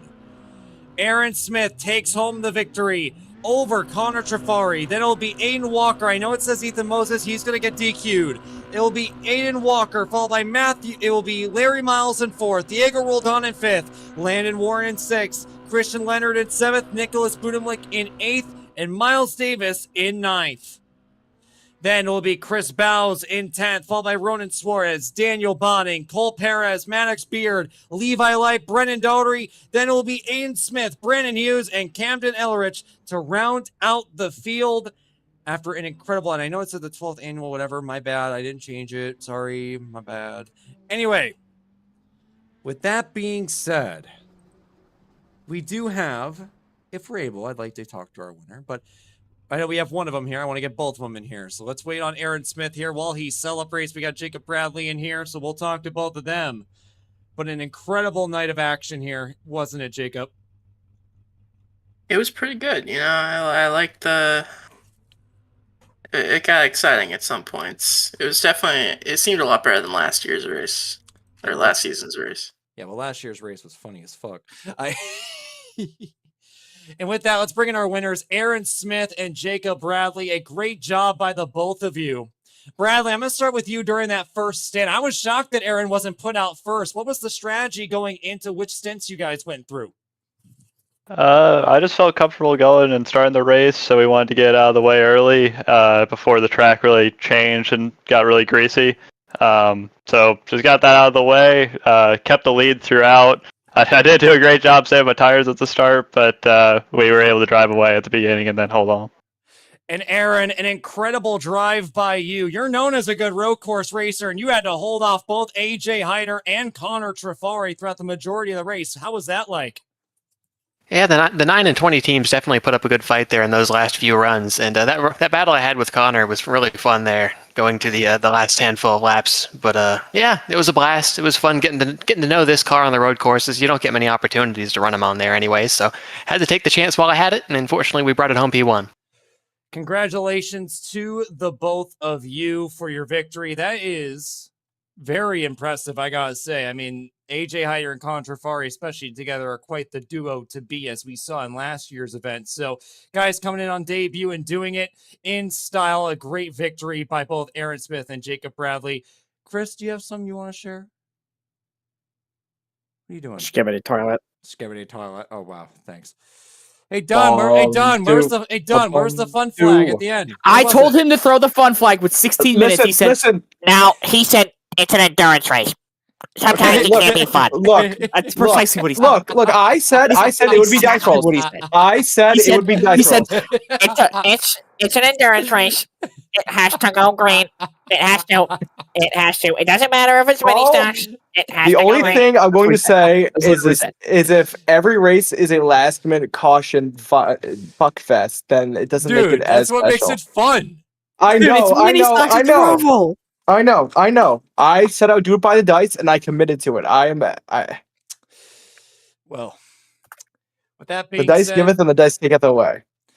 well, with that being said, we're done here, and we will see you guys very soon. Whenever, I don't really know the actual date yet, but soon. Within the next few months, we will be In back December. here for another season of ASCA competition. 2 divisions going at it at Daytona. Until then, we'll see you guys.